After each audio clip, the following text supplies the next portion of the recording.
Bandits. Hey, we got Bag of Chips. We got Commander Cosmo. We got Iron Ham. We've got Noodle 2, who I think can hear us, but we can't hear her because she's muted for some reason. Interesting.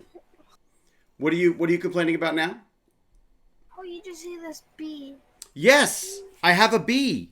Eric the bee, in fact. He not half a bee, he is a full bee. So, in the name of science, I have captured this little fellow. I put him in the fridge to sort of literally chill him out a bit so he wouldn't move around so much, but he quickly leapt back to life as soon as I took him out. I was horrified that Yeah, Baz was horrified, it's true. So, oh look, he's like on a little treadmill. He's getting a lot of exercise. This is his little burn alert. So I'm not torturing this thing. I will let it go after, but I thought it would be interesting and perhaps important for us to see what bees look like up close. If he'll sit still long enough. I doubt Eric will, for that matter. I'm surprisingly good at Hanzo when I'm calculating shots. Hanzo. Like, I keep hitting headshotting Pharahs and Echoes out of the air, and then when I see someone and then they go dark, I calculate where they move and then I shoot, and 2 seconds later they move and I hit the headshot. So you're getting some good scores in that? Yeah, I'm just calculating it well. What do you think helps on that? Is there is just doing it over and over and over again? Yeah. It's very hard to find something to focus on. Should I go, hey Baz, would you be my evil assistant and put him back in the fridge for a little bit? No, I can't. It's fine. It just makes him sleepy, that's all. No, he just gets sleepy. He sleepy. He freezes. He gets so cold. It's very hard to keep track of him in the microscope, I gotta say. I wonder if I can go far enough back that... Can I get this right up and then you can see a little wider version of it, perhaps? I'm sorry, I haven't said hello to anybody yet. I'm still setting up all the fun and games. Do we have... I'm assuming we've got sound and everything, otherwise people will be screaming at me. Oh, and I've just lost my lights. Noodles is still mute. Yeah, Noodles, what's going on? I guess Noodles is maybe just listening. Okay, so there's our bee, Eric the bee. And my lights are going to go off and on all day because I've been playing with them. So let me see. Where's we at, kids? Should be live. Should be seeing chats, which I don't see just yet. Where are we? Tech Bandits madness as always. It's always chaos here. Chaos Mansion. Who used to call it Chaos Mansion? Who's the PC writer who used to do that? I used to read it in PC Magazine. Hey, there you go. It's not a good idea to have strobe lights behind you, David. Some people are susceptible to that. Yeah, I don't mean to, but I've been playing with the lighting, and I can't quite figure it out. It responds to my voice. I might be able to change that. Hang on a second. All right. If I do this... that should stop. What color do we want? Bandits? Green? Blue? Oh, blue's nice. Light blue? Purple? What do we think? Purple. All right. Oh, red? No. Red's kind of evil. Red. That's what I have. Red for evil? Okay, red for evil. Got it. All right, let me close the doors. And we are banditing. Bonjour, people. Dave, Bertley, Cal, Australian Llama. We haven't seen you for a while. Polynomial, Pac Mum, of course. Wonderful Pac Mum. Not to forget the all-seeing, all-powerful Cal. We've got Malve. We've got Polynomial. We've got Offset, Full-Time Job. The legend. Super Dude. It's Legend and the Super Dude. So the bee, I'm hoping the bee, Baz, would you do me a favor? Would you just put him in the fridge for just a little bit? Not a wasp, Maxwell, a bee, I'm hoping, because we're talking about bees. I've called it Eric the bee. Can I go full screen with that? I wonder if I could do that. Wait a second. I've got this neat little way of adjusting stuff. What's that? Bee. Everybody's what? Asking why you have a bee. Well, he's my pet bee. No, he's not really. He's just, I wanted to look at a bee, having had that whole thing about bees in the little email that I sent out, which I'll get to.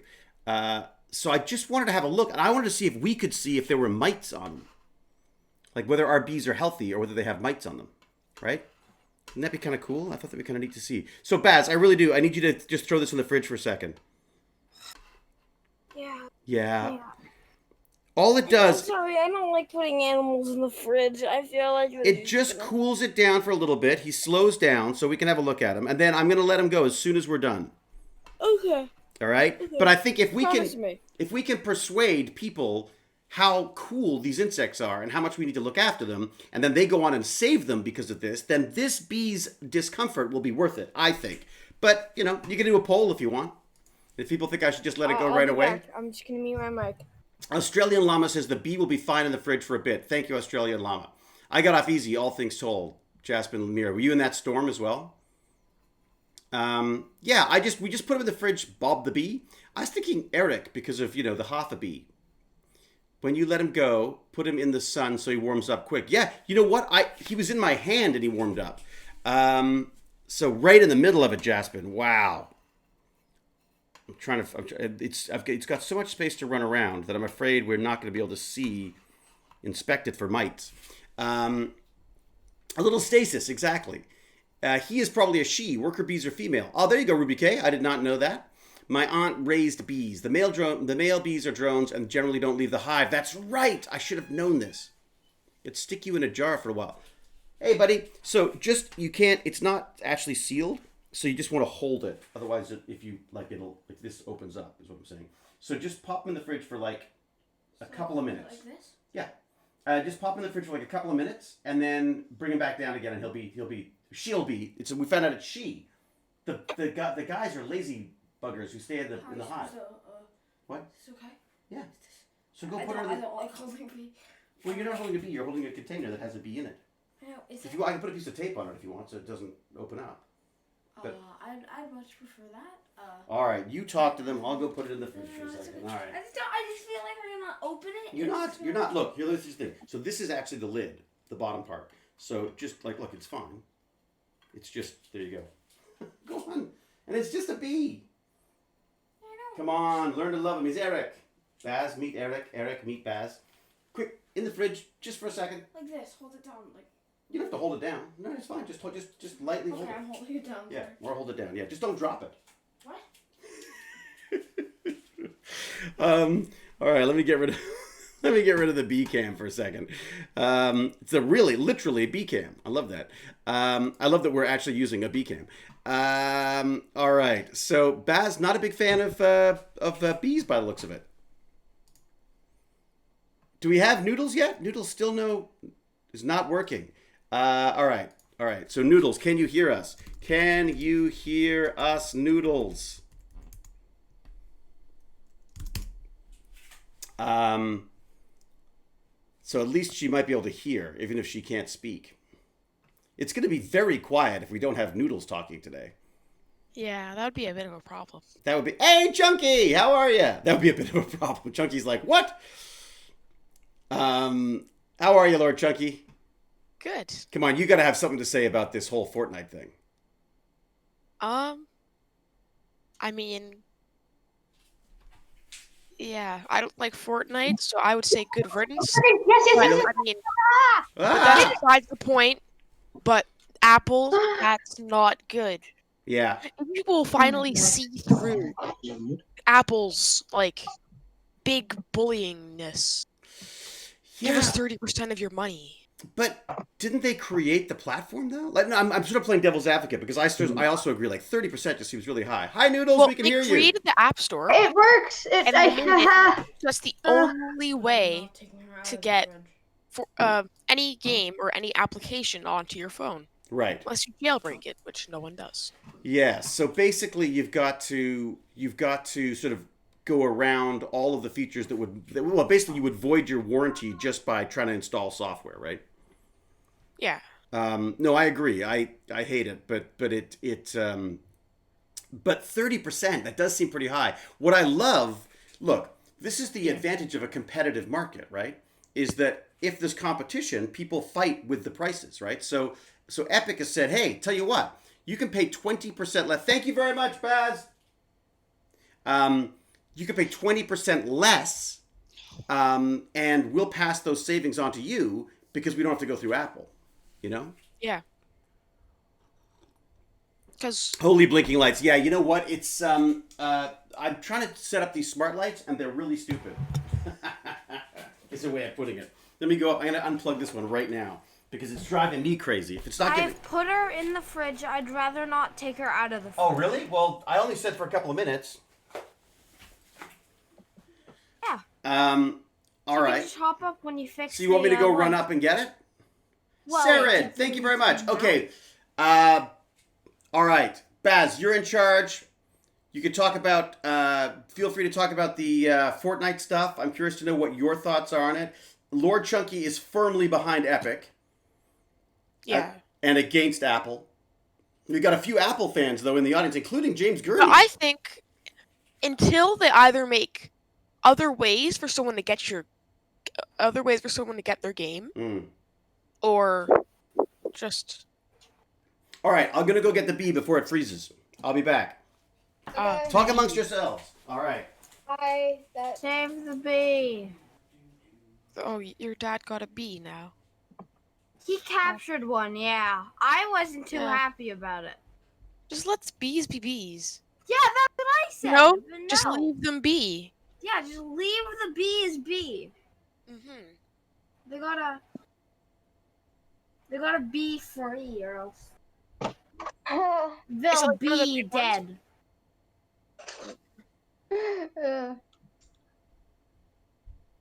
Oh god. My microphone took way too long to unmute. I think that Apple should be nice. You know? Yeah, I know what you mean. I mean, I think they should get some cut. Because Yes, definitely. I Same. think what they should do is they should give the option for alternative app stores like there are in Androids. Because in Android, Yeah. use the App Store to download an app store. And then it's not all moderated by Apple. And that app store might make like a 10% cut. So then people might use that app store. I'm Yeah, back. that's exactly what I think as well. And it forces people to lower their cuts, or else Yeah. the game's just going to go sell somewhere else. And now that... Do you think Epic's big enough to sell somewhere else, though? Well, the thing is, I think, yes, 9-year-olds will do whatever they can to get Fortnite on their mobile phone. Oh, really? Yeah, I agree. They're trying to get a monopoly on game sales. It's anti-consumer. Yeah, it is. It's anti-competitive, isn't it? Free the bees, says Sarah. Yes, I know. I will free the bee in a moment, but I just want to see if it's got any mites first. So let me just see if I can do this. What is happening? Ooh, what is happening? Good question, Noodles. What are you doing? Are you watching this, or are you just listening, or what's the deal? Oh, so funny thing, the computer I tried to join on, or am joining on, the mic wasn't working, so we had to download or upgrade it or something. Like there was Right. a system update that needed to happen so the mic would work. I don't Right. know. Oh, But I'm here now. Yay! yay! Noodles is back. All right, We're checking for, but you can't see the stream. I can. Oh, you can. Okay, good. Because I'm trying to see if there's any mites on this little beast. Okay. Beast. So one of the stories that I put in our emails, Yeah, I know. I read it. which Cosmo's already read, which is amazing. Were you up early, Cosmo? I've read- I bet you weren't up as early as I was. I know. Me actually read something. Isn't it so like? Do you not like reading? Are you not a reader? No, it's just I read. It's just I'm that kind of person who moves from one thing to another without finishing the other thing. Really? Then you're gonna fit in just fine here. Cause look at me, I've got a B. I just don't like reading. Yeah, Baz is not a big fan of it. So look, if this thing had mites, we would see them. They could be anywhere on him. Okay, stop making bee puns. I see dust. That could just be pollen. I'm not sure. Do we have any bee pros in here? Look at how beautiful this beast is. Come on. I think bees are one of the coolest looking things. They're like the little doggies of the insect world. Look at that little fuzzy head. But you wouldn't keep a dog in a little container. You would. People do crate training all the time. I'm just gonna flip her over. And then freeze I should stop saying he. I gotta stop saying he, don't I? It's a she. James Gurney said your bee may not be the right species. Oh, is it not a bee? Oh, that's right, because some of them are immune, aren't they? Look at her. I mean, come on. Isn't that a face you could love? Yeah. I think she's Yeah, gorgeous. but I think she she was is in- she huzzah was out of gorgeous. captivity. Where is Huzzah, by the way? Is Huzzah down here? No, Huzzah's just lying right next to the Okay. cage. Waiting. She came Oh, up. Australian llama She says came they down won't for a be second. Anywhere. The mice tend to be in a specific spot on the bee. What was that? They won't be anywhere. The Australian mites tend to llama be. Yeah, they tend to be sort of on the that sort of. Is it the centerpiece? Abdomen. It's on the abdomen? No, I think it's on the thorax, isn't it? Isn't that normally on the thorax? I don't remember. On the abdomen where there's a joint in the segments is where they tend to be. Oh, okay. Australian llama, are you into bees? Are you a bee fanatic of some sort? I'd love to hear what people have to say about it because I know nothing about bees other than my grandfather raised them, and I am very eager to get a hive. We should have a Tech Bandits hive. Yeah. Oh, we shouldn't. That's a bad idea. Just leave the bees alone. Get a hive and then just let them be. But that's it. Okay? But that's it. Nope. That's what I would want to do. Oh, You know what I really? mean? Look at this poor guy. Look at what you want to do. No, this lady she was buzzing around, and I thought, hey, we're talking about bees. Decided to capture her. Let's have a wait, but I'm gonna release her again. Oh my gosh, I watch a I hope lot of you- beekeep I hope videos. when you release her, she just goes We up are and all very against this bee. Bee detention. normal. This bee is in detention. Oh, This bee is being suppressed. How did you even get a bee? Well, she was there on our lavender on the back, and I thought, oh, and I got a little petri dish, and I just put the petri dish around her, and she flew into the petri dish, and I closed the petri dish, and then she went crazy. But now she's nice and calm because she's cold or colder. And then I will put her out in the sunshine, and she will fly away, and we'll have some very exciting stories to tell her friends when she gets back, right? Even though I know you're being very nice to the bee, it's just sort of funny that you're like, okay, so I captured it in a petri dish. Then Bee I napping. froze it. It's bee napping. It's true. It's a Okay, kid. I gotta read that part of the email. I read everything except for the last part. Yeah, I see no mites either, James. I think we're clear. I think she's clear. Can we put her away now? I will. Give her some sugar water when you let her go as well. Oh, I wondered about that. Can I give her some honey? No, that's like cannibalism. Is She it will cannibalism? dance your location, David, and then you will pay. It's true. They do these dances to communicate, and they will and she'll say, "Look, watch out for that mean scientist guy. He'll put you in a petri dish. Get him." See if I can focus on her head a little better. Oh, Australian llama says honey is also good. Oh, look at that. I don't know Oh, how. it is? How would I give it to her though? I'm worried that she's just gonna look at that face. Come on, I think she is stunning. She is. I got a bit of a bee crush on her, I think. She's gorgeous. And those That's- wings, like look at the wings. Yeah. That's been normal. No. Been normal. Abby normal. Abby normal. I really got to do something about these lights. They keep going off and on. They're not so smart lights. Polynormal says sugar water on a spoon. All right. Baz, you want to get some sugar water?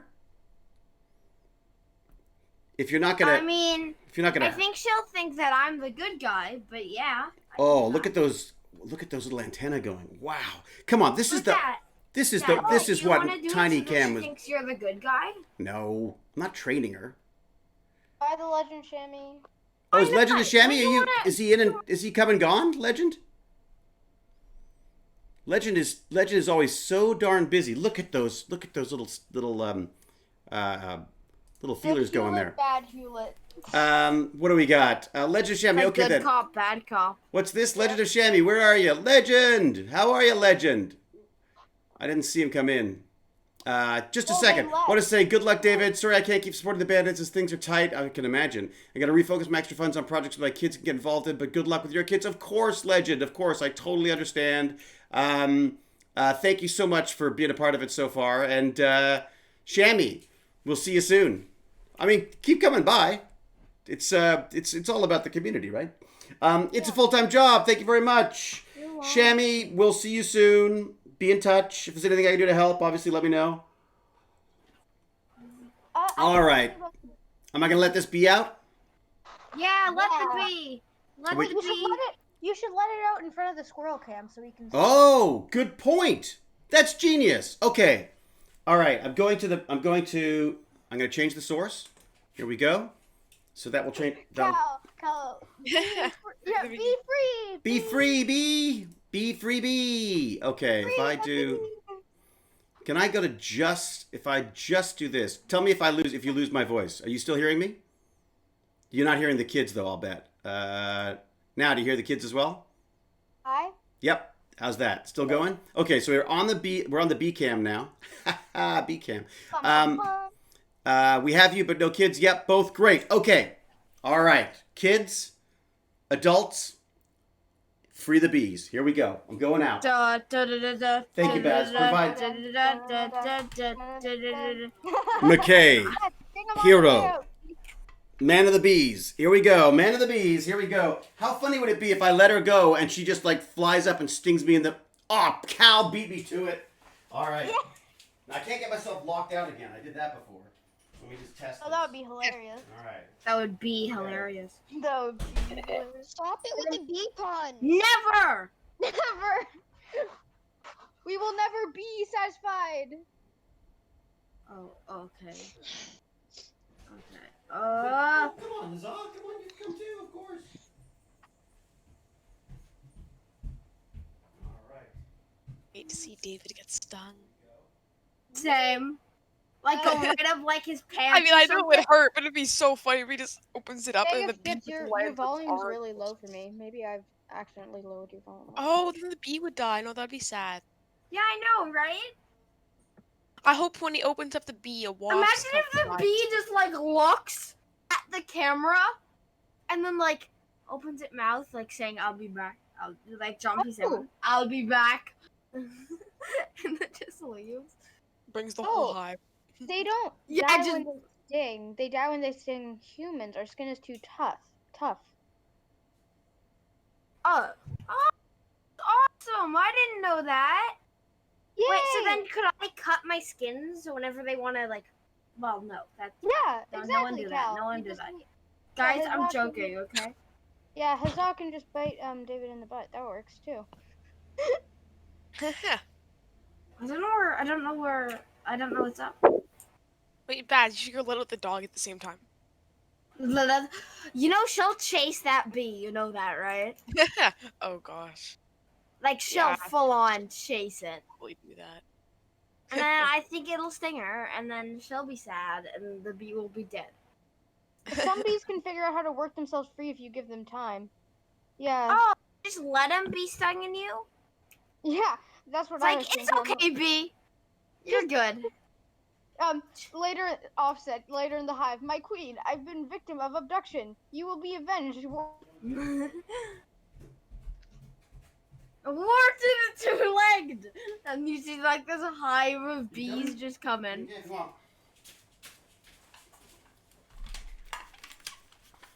The bee has been saved. Oh, Oh. no. You didn't do it in front of the camera. Come on. We wouldn't have to save it if you didn't capture it, David. You didn't see it? Well, No, no. you didn't do it in front of the camera. We didn't see anything. What? You missed the camera. What do you mean? Oh, no, you mean you were behind the camera. I was behind the camera? Well, I showed We you. wouldn't have had to save it in the first place if you didn't capture it, David. Well, the bee didn't, it's like, it didn't fly off. It sort of went and sat on see underneath the, let me see if I could do this. Underneath the chair there. It's probably like, oh, I need some heat. Someone save me. You think it's traumatized by the whole I event? think it's traumatized. In other local news, a local man was viciously attacked Attacked. by a hive of bees. By a hive of bees led by one lone bee called Eric. Eric the full bee. Or there's like bee news. One man kidnapped bee today. Oh, that's true. That's right. Be on the lookout for a madman wearing a Welsh dragon hat. A two-legged kidnapped a bee this morning. Be very careful of Great. a man and a crazy dude in a crazy old dude in a dragon hat. Wait a sec. What's happening? Wait, oh no, did it lock up? Is that the problem? The camera was locked up? Oh no, the camera was locked up. Oh, because we didn't see you. We were like, why is he taking so long? Oh, Yeah, no. Yeah. The camera's locked up. That's why. Oh, that sucks. Oh, that's too bad. I was in front of the camera. I frolicked with it. It was amazing. Pac-Mom says, let's stick you in a glass petri dish, shove you in the fridge, and then flash a light on you. You might be traumatized, David. Yeah, it's happened. They did it on Stargate, I'm sure. So that's interesting. So I wonder if it's not... okay, so... Did not Stargate. That sucks. Well, I was constantly being taken over by, I was constantly being taken captive by various different things on that. It's okay, Dad. You tried your best. I tried and failed. That sucks. I had the whole... she went off very happily. In fact, she wrote me a little letter that said how much she enjoyed her stay and how important it was for her to, benefit science in any way. How traumatized she is. Yeah. It's a full-time job. I've just switched it off and switched it back on again. That's exactly what I've done. It's, I guess it was frozen. It was definitely frozen. It was Frogan. Let it go, pro. Let it go, pro. Is that the right one? Can we see it now? It still doesn't look like it's moving, does it? It's hard to tell. Oh, it's not on the... I don't think it's moving. It looks... Oh, no, I see movement. I see movement. Is that a dog? Is that a dog? Is that an angelic dog? That's the bee. It's a giant bee. It's a hive of bees. It's a giant hive of bees. It's with big floppy. Oh, no, you know what it is? It's huzzah eating bees. Huzzah has a tendency to, to sort of go, like, she tends to snap up any flying insects. But I think our bee is safe, just to be very clear. Okay, so I've let the bee go. Pac-Man thinks it's the dog. It's a swarm of bees that have made themselves look like a dog. Very good. Tech support, yes. Have you tried turning it off and turning it back on again? Thank you, Sarah. All right. It is good that you let Eric go, David. Otherwise, you'd need to get a license for your pet bee. It's true. Hello, I'm here to get a license for my bee. That was actually in, so I put a link of stuff together for, as I always do, my little show notes. And, so one of the ones that I did was I somehow managed to get Eric the Half a Bee song in the mix because I thought that was, the half a bee. Thank you, Baz. Exactly. See, Baz listens. 1, 2, 3, 4, A, B, C. Eric the Half a Bee. Okay, so the ones I've sent, let's see. Let me find my emails. Let me find my Tech Bandits emails. Okay. Oh, here, we also, on the email, we also have, we did the Epic versus, you did the Epic versus Apple. So what was the decision? Most people felt they were with Epic on that? Is that where we left that? I don't know at this point. You don't know? Well, I don't know. I don't really know much about it. All I know is both are. I don't know. Apple's probably Epic. Well, Epic's making a lot of money. Apple wants in on it because they're like, hey, you want to use our software, you want to use our hardware, you gotta pay to use it. But that does seem rather monopolistic, shall we say, in its approach. All right, so Twitch. Make sure I can see what's going on in the chat. Make sure I keep moving, otherwise my thing keeps turning off and on. I've been playing with the lights, and it's been very unsuccessful. Don't buy cheap, smart internet lights, Wi-Fi lights. The next thing on the, what's it called? 30% is a huge cut. That is true. Like that's, I understand like 10%, but 30%, because then you're still, on top of that, whoever makes the software has to take their cut as well, right? Now here's the question though. Yes, so get this. So Dave is suggesting that I get the Philips Hue lights. I got some lights called the Moo lights. They changed one letter. Instead of Hue, it's a capital M. It's Moo lights. And I'll tell you, they some of them work. Some of them, just getting them to connect is insane. And then I keep coming down, turning the lights off, turning them back on again. They go back into reset mode. So yeah. Maybe let's go with that. The payment processor takes a cut of that 30% also. Really? So like is that an Apple thing or is that the video stuff? Is that the Visa stuff, like the credit card stuff? So not all of it goes to Apple or Google. Okay. All right, I see. But still, 30% does seem like a huge amount. But then again... it seems like Sorry, go ahead. Yeah, it does seem like a ton. Also, just think about the fact that, like, Apple, yes, Epic makes a ton of money, but Apple also makes a ton of money. So A ton more, probably. yeah, like they are like, how about this? Well, what does Apple make? Do we what know? percentage? I mean, what are Apple profits for 2019? I mean, they're probably, let's see what they were. Apple announced financial results for its fiscal 2019. Company posted quarterly revenue. So 4 times a year, they get 64 billion in revenue. Wow. 64 billion every quarter of a financial year. That is insane. Listen, okay, so for the United States, the amount of people that use Apple phones in the United States are about like 40% of people. What was that? So in 2019, about 45.2% of people used Apple phone and used that Wow. out of all the smartphone users, 45.2% of them used Apple phones. Huh. So That's pretty insane. But you know what the top selling phones are right now? what? Get this. Samsung and Huawei. You know why? The Asian market. Exactly. And the Asian market in particular. People don't have as much to spend on average. Well, and China is really pissed off because they're because Huawei has been basically shut out of the market because of the sort of the government perspective on Chinese technology right now. Because for some reason, I think probably because America's doing the same thing, as I'm sure as Canada or anyone else. But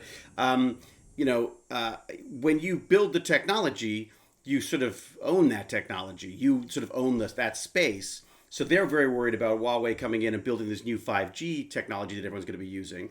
They're also worried about the phones spying on them and stuff. The reality is Facebook spies on us. Google spies on us.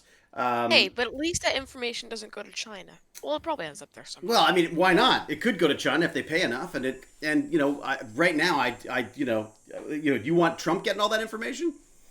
That's like, this is the thing is like the American government's going to have this stuff now. Anyways, not that I don't want to get political in any way, shape, or form. You're right. Samsung is the biggest. Yeah, Samsung, then Huawei, which is HU. Actually, I think you're right. Samsung, then. I got my fact checker. See, this is what we need. Fact checkers like noodles. I love it. Global smartphone shipments in millions. Actually, in 2018 quarter 4, maybe this is 2018, so I don't think it's as recent, but Huawei is actually lower than Apple. Yeah, but Huawei took off because Chinese people started buying it as sort of a show of support, In the same way we have this Buy American. They're like, buy China. Hey, Baz. And if so... Baz, can we mute Mom while she's talking? Just because she probably doesn't know that she's... Yeah, sorry. Yeah. Okay. Because, Mom does secret deals and film stuff. Hello, camera. There you go. I don't want that being spread around. Buy China was smarry. What? LOL. Buy China was smart. Well, Buy China was smart. That would be, yeah, there you go. Is Haru is saying that my hair's looking a bit long too. Okay, so with Apple and Google dominating the phone market, there's not much choice for consumers or developers. Yeah, that's true. There you go. That's why we've got to make an open source mini console, right? Right, Junkie? Android is open source, pretty much. Is it? You can change a lot of things in Android. Not completely. It's the reason why I like Android, but it's also the reason why it's not as secure. You can get the same software that's on a Pixel on your Samsung. Yes. Oh yeah, BlackBerry's actually pretty good too. BlackBerry, talk about a company that just dropped the ball. They had the market sewn up. I loved my little BlackBerry with the keyboard. I had one of the first ever smart pagers that they made. I love that company, but they just got behind, or maybe they got complacent. I don't know. The problem but BlackBerry was definitely top of the market until and then Apple sort of swooped it.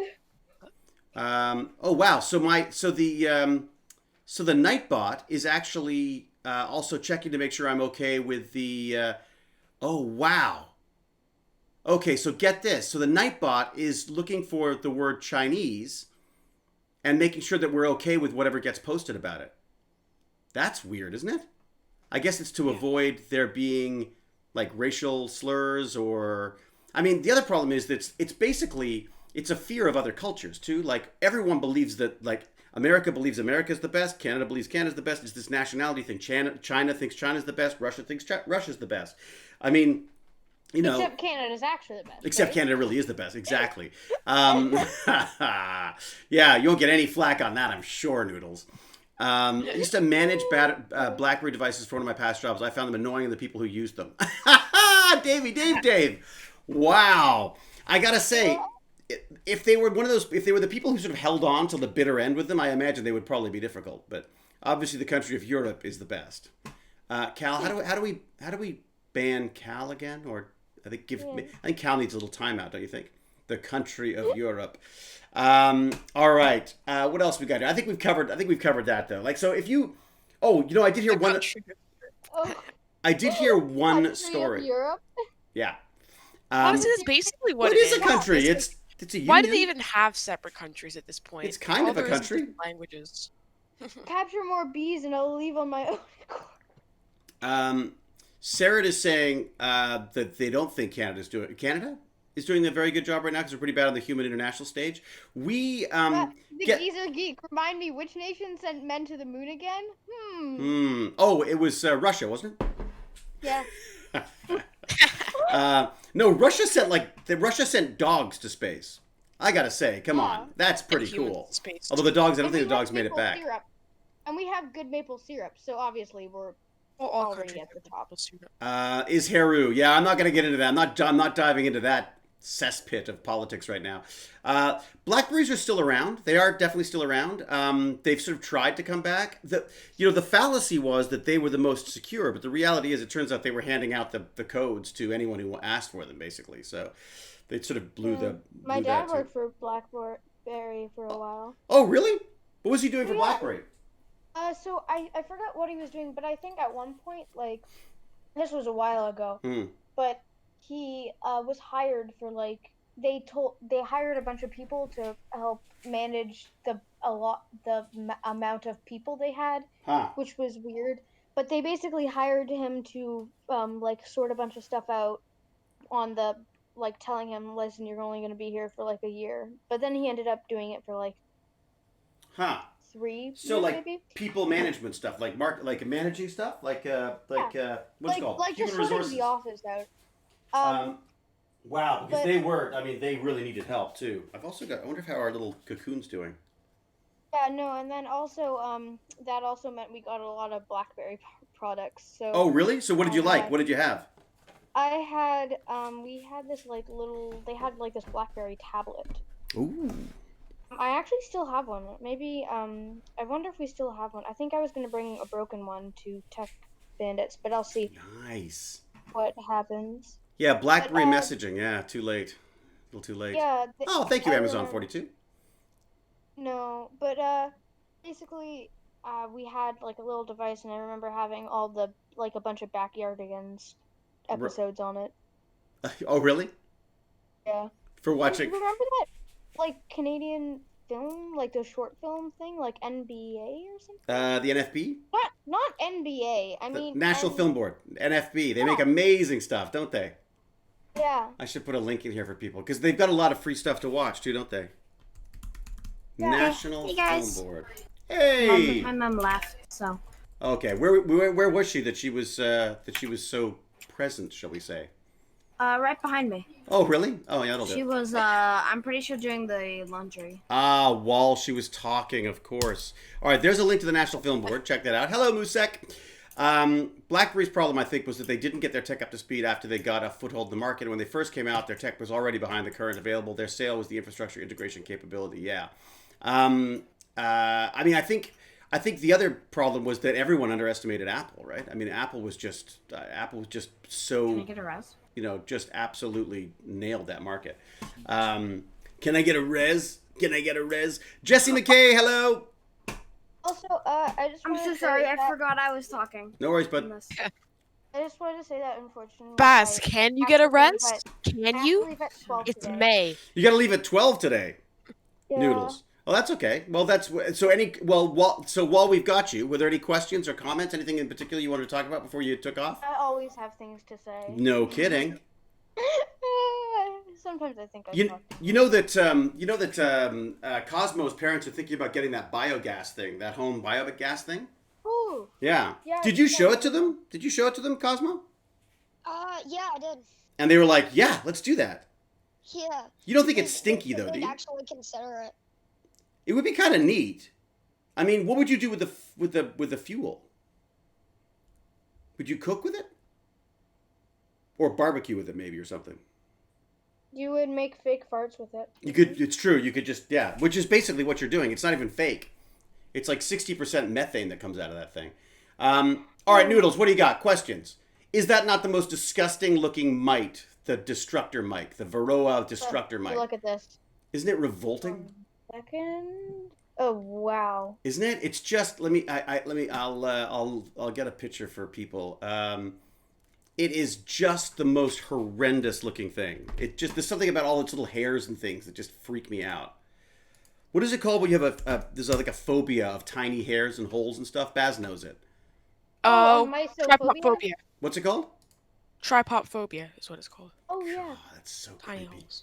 Oh yeah, I think that's one of my fears of. I think that's why I hate that's why I hate these mites so much. They're small. There's little holes in this one too.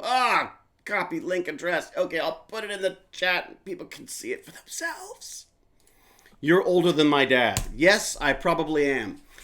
John Dalton's, but thank you for coming by to let me know how old I am. Cheese. Some people find cheese scary. I don't find cheese scary, to be honest. But you got a young dad then, John. Young dad. You haven't, David. You haven't seen scary cheese if you don't think cheese is scary. Wait a sec, Dalton. I'm not a boomer. What does that mean? My dad's like, wait a sec, I'm 50. That doesn't make me a boomer. Aren't boomers like 60 or something? John Dalton says his dad's like 50 or 40. I'm like 50 something, buddy.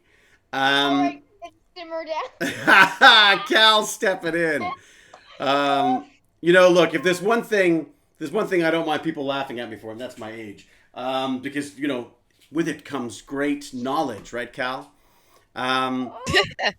Boomers stop at 64. I was born in 68. I'm Gen X. In your face, John Dalton. No, thank you for reminding me that I'm old. It's good to remember that every so often. But be careful, because you'll get the whole. There's a lot of other old folks around here as well. David, thanks for the advice about stop motion animation. Posted first fanfic video today. Oh, fantastic, Jesse McKay. What did you end up using? We'll find out. In the meantime, Noodles, what do you got for us? What do I have? What did I had something I was gonna say. Oh, so I'm up north right now. You're up north right now. How far north? 2 hours. Do you know where Beaver Valley is? Beaver Valley. No, it sounds nice though. There are lots of mosquitoes. Actually, surprisingly not, but that might be because we have a citronella candle. Oh, that'll do it. Yeah, that does tend to work, doesn't it?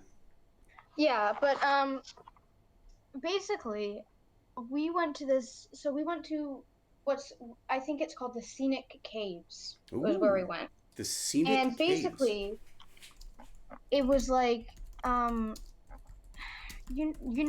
they were sort of caves, but when you have those rocks in Collingwood. Are you talking about in Collingwood? Yeah. And right. There's big fissures, the rocks have moved apart, and there's like deep trenches in the ground. Well, I'm actually looking at I'm looking at their website right now, sceniccaves.com. Even wow, look at that. I forget how it's. Oh wait, so is that them or is that about us? Let's have a look. Right, scenic. Scenic Caves, natural history. Where is this the right one? Is there a big bridge?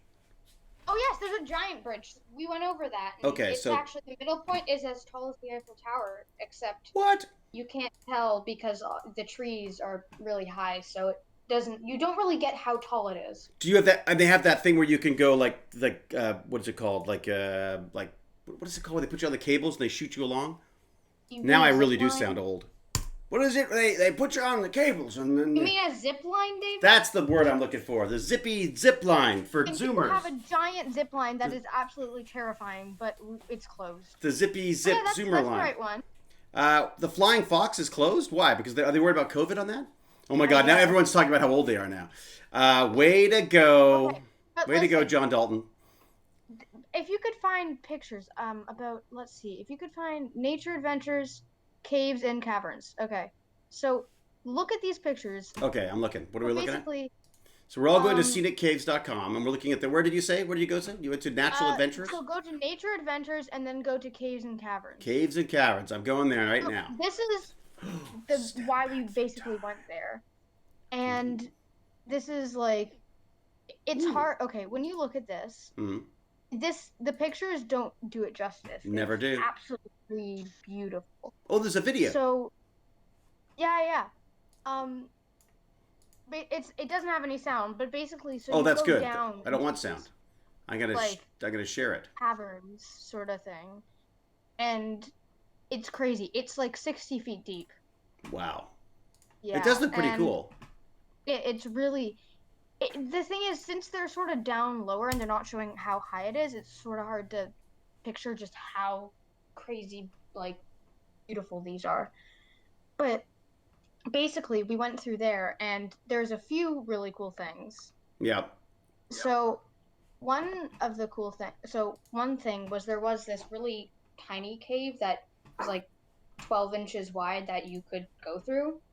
Really? That was sort of crazy. You had to like squirm through it? Oh God, see that creeps me out. No, but you didn't have to go through it. It was like an option if you wanted to. I learned I might be slightly claustrophobic. Yeah, me too. Just thinking about it. But and then there's this something I thought you would find really cool is basically there's this what they call the natural refrigeration. Oh, for putting your bees in. It's this like little cave you can go into, and it's averaged at, get this, 4 degrees Celsius. Really? Yeah. And it just stays that way. It stays that way. I think it's because of evaporation. Huh. And there's also but it's just really crazy. It's geothermal too, right? You go down a bit deeper in it. Like it's a pretty all the caves there are pretty small, but you got go down a bit deeper in it. We've got a few cave fans here. You touch the walls and it feels like ice. Huh. You touch the walls and it feels like ice. It's crazy. But isn't that like geothermal? That if you went down there during the winter, would they feel warm? No, I think they stay cold. They stay cold. Huh. But would it stay at the same temperature, or would it just like get... Well, this is what I'm thinking. Around 4 degrees Celsius.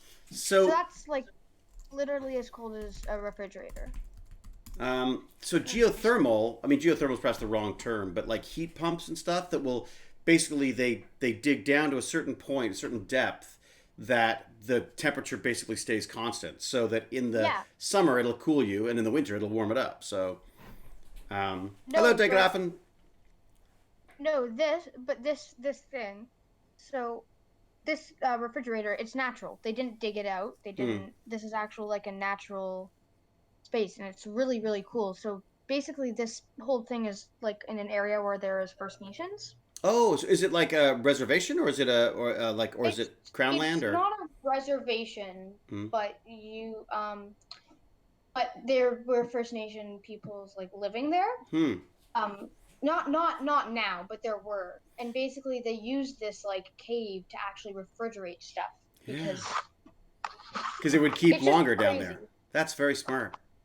You know, I'm reading a really interesting book about First Nations people right now called The Inconvenient Indian, which, if you want, it's written by a nerd, basically, an indigenous nerd.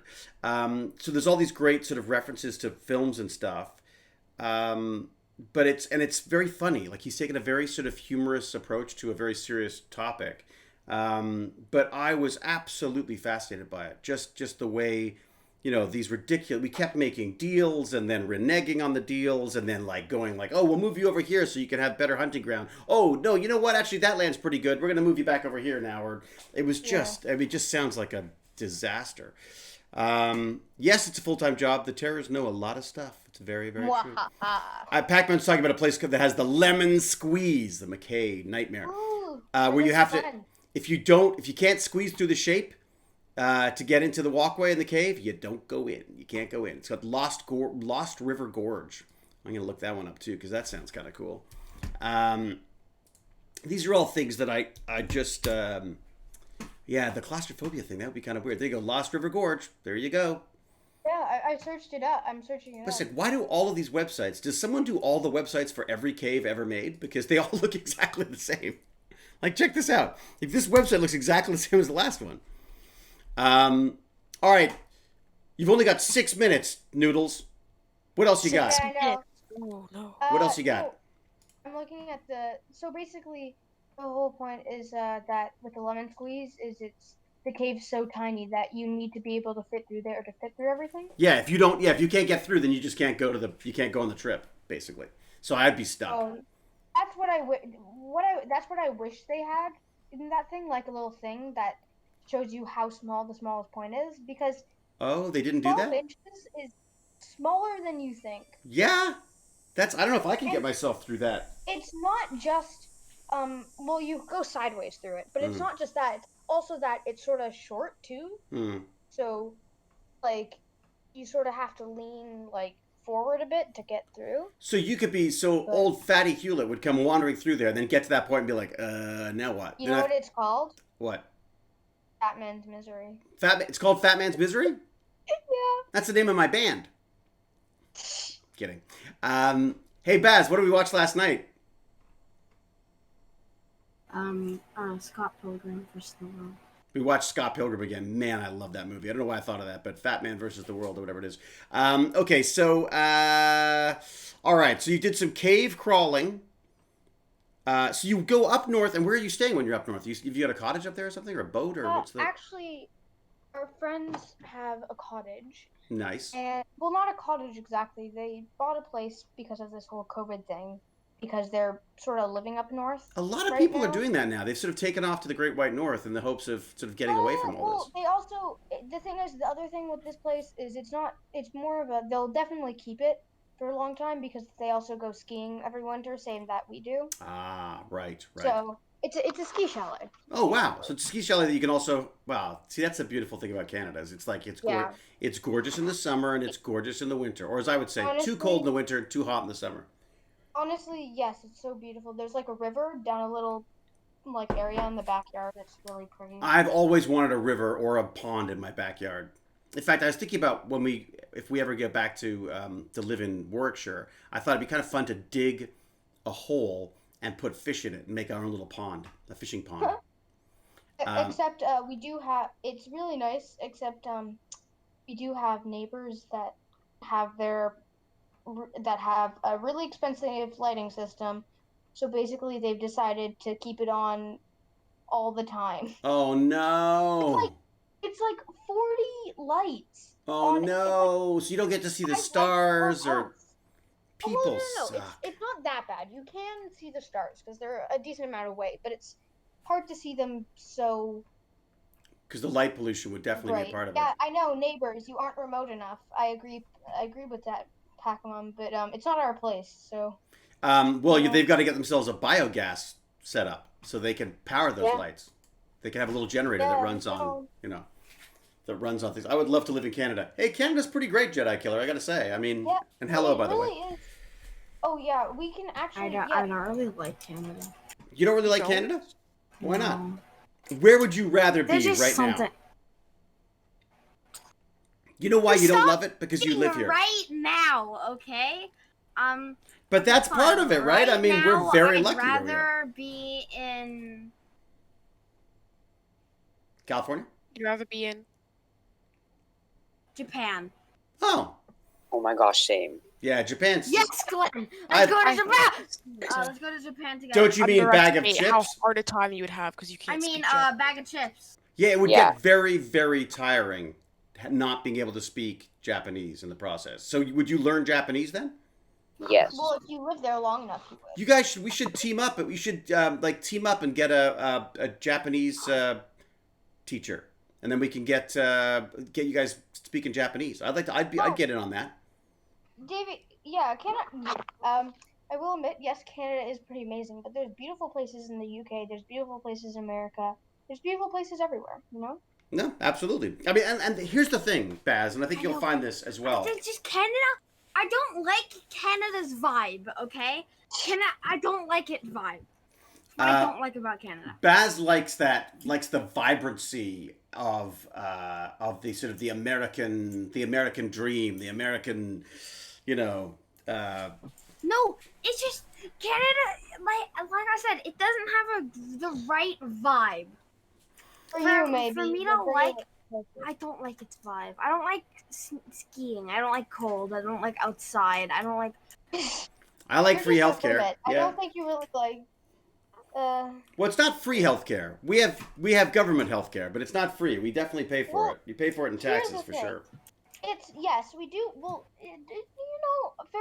fair enough. I think what they mean is that yes, you have to pay taxes, but at the same time, you don't have to pay like $1,000 every time you get a checkup.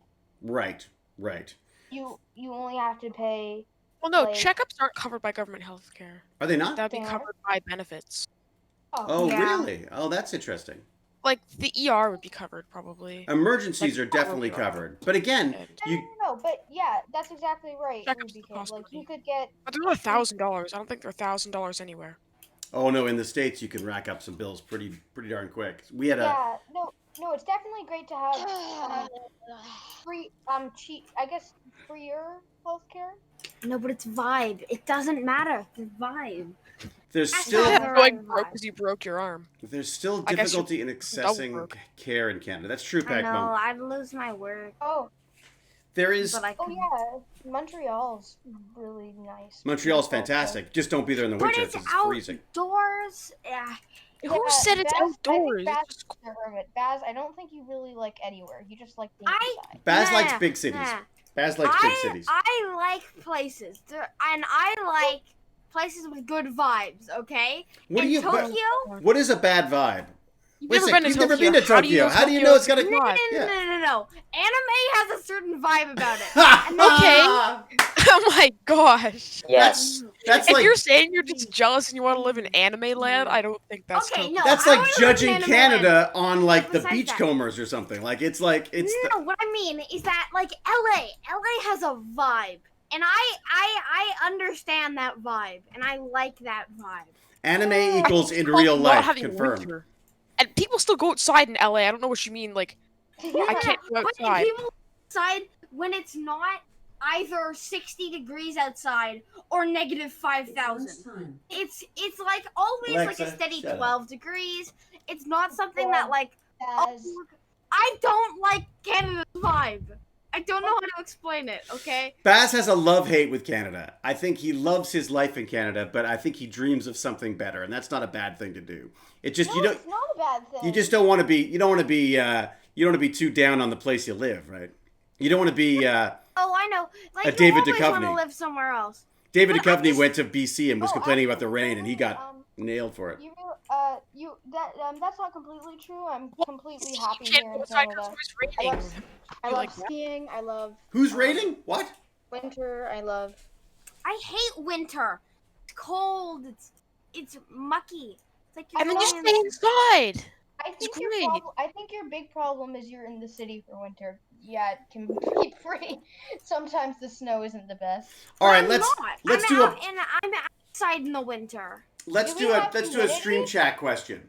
So stream chat, let us know where you live and if you think it's the best place to live. Don't have to tell us where you live. Just tell No, us if you like winter the or country. summer. No, tell us the country you live in and whether you like it or not. Whether you think whether that's the place you want to stay.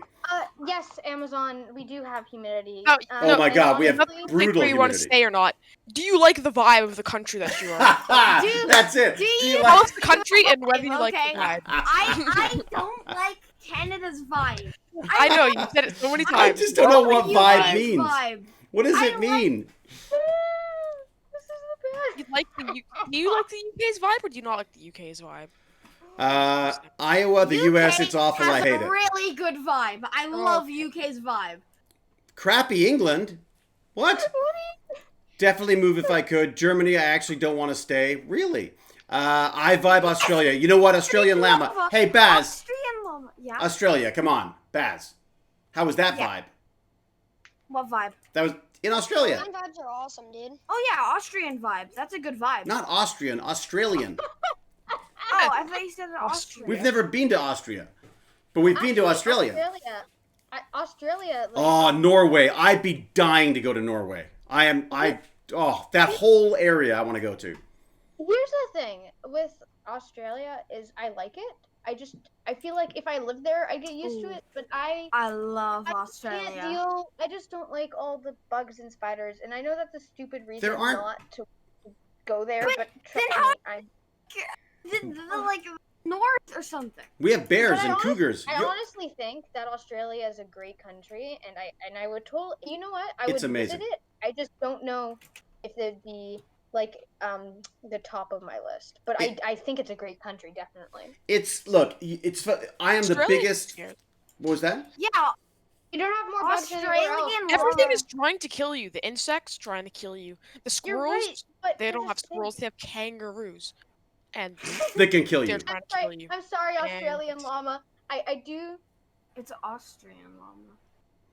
Australian. It's Australian. Oh, it's Australian? It's Australian. Yeah, see the I L. think I'm going blind. No, this is you have the same thing as me, Baz.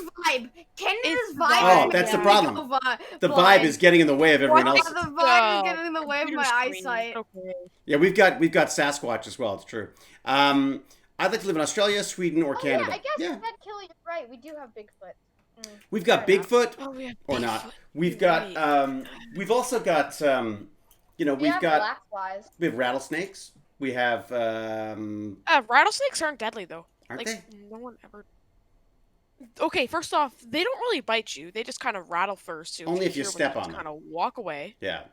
No, I don't think you. It's not very hard. It could maybe kill a baby. I just kind of walk in the opposite direction. David? It's pretty. What was that, Cosmo? If someone stepped on you, wouldn't you be mad, David? Darn right. My dog stepped on me the other day, and I was not happy at all. You're right. Listen, the thing about Australia is I'm scared of big. And there's so many stereotypes. People are like, I'm not going to Australia. There's way too many dangerous things. Well, in Canada, we have bears. We have stuff like that. It's not that. I have never seen a bear in my life. Actually, the thing with Australia isn't the dangerous things because I could easily learn how to just avoid them. Are you in bear country now? For me, it's just the big bugs, like the wolf spiders. We have wolf spiders here, don't we? Spiders in Canada. You do? Yes. So many in cottages and dog spiders. Have you ever seen a dog spider? We have widows here. Vibe I don't like. We have black widows here.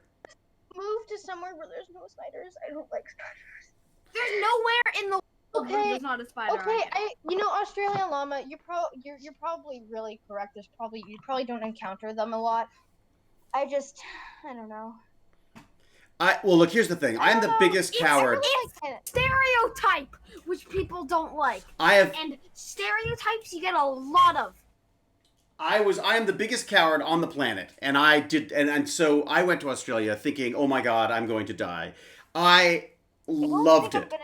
You forget about it. You just forget about this stuff, and also, it's just a part of the culture there. You get used to it. Under the chairs that I would sit on. Yeah, it's true. Baz had black widows under his deck chair when he was in L.A. Yeah. My mom used to have to scrape them off. Yeah. Australian llama says that we just do it on purpose to freak people out. Okay. Yeah. Here's the thing. They definitely take that. I think I would go to Australia. I'm just really nervous about stuff that's not gonna happen. Well, They're stereotypes. stereotypes. New Zealand. New Zealand seems a bit less scary. New Zealand is beautiful. New Zealand and Vancouver are very similar. New Zealand and Vancouver are very similar. They both have these just gorgeous, absolutely gorgeous environments. But I would argue that if you're a city dweller, it's unless you. I mean, I'm not really big on climbing mountains and running around and what is it called? Kaiboing? What does it mean when you have to portaging? Kaiboing. Isn't that like what they call the toilets? Portaging and all that kind of stuff. So I thought New Zealand was absolutely gorgeous, absolutely loved it, but I definitely crave the more sort of big city stuff. It just seems like I don't. The thing is, it just seems it looks a bit like Canada. It's very Vancouver, but it's different though. There's definitely as soon as you get off the plane in that side of the world, it's different. Okay, so here's Yeah, the thing. it's And I upside feel down. like I'd go Of course it's outside. different, David. All right, try. I was- think we're gonna have to try one at a time here because it's getting very confusing. Canada is very big, actually. Yeah, you're right. Canada's massive. But the funny thing is, USA has way more people.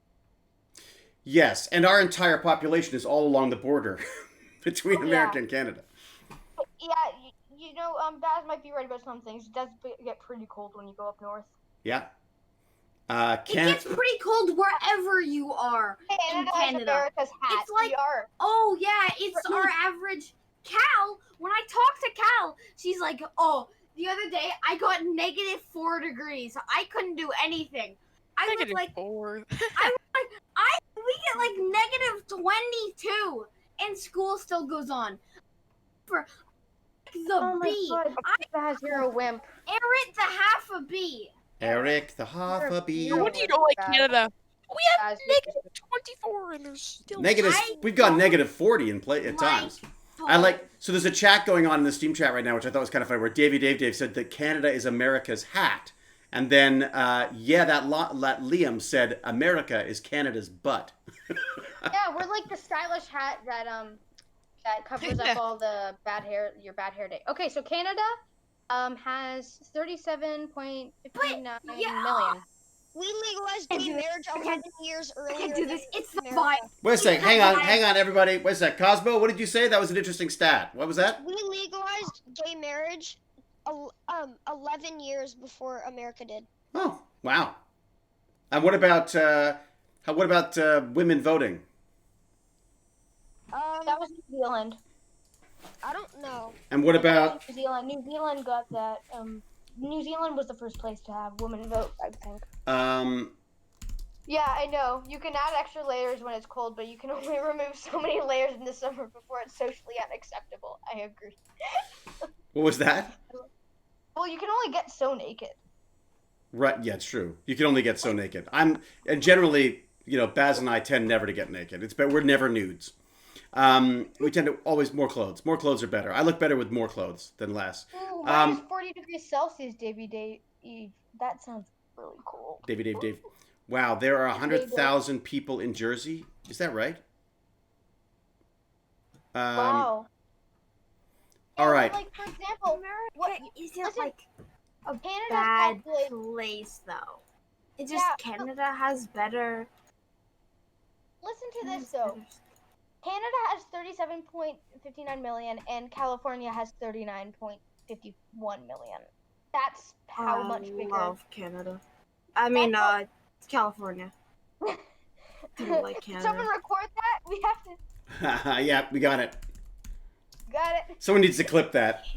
Baz by accident saying that he loves Canada.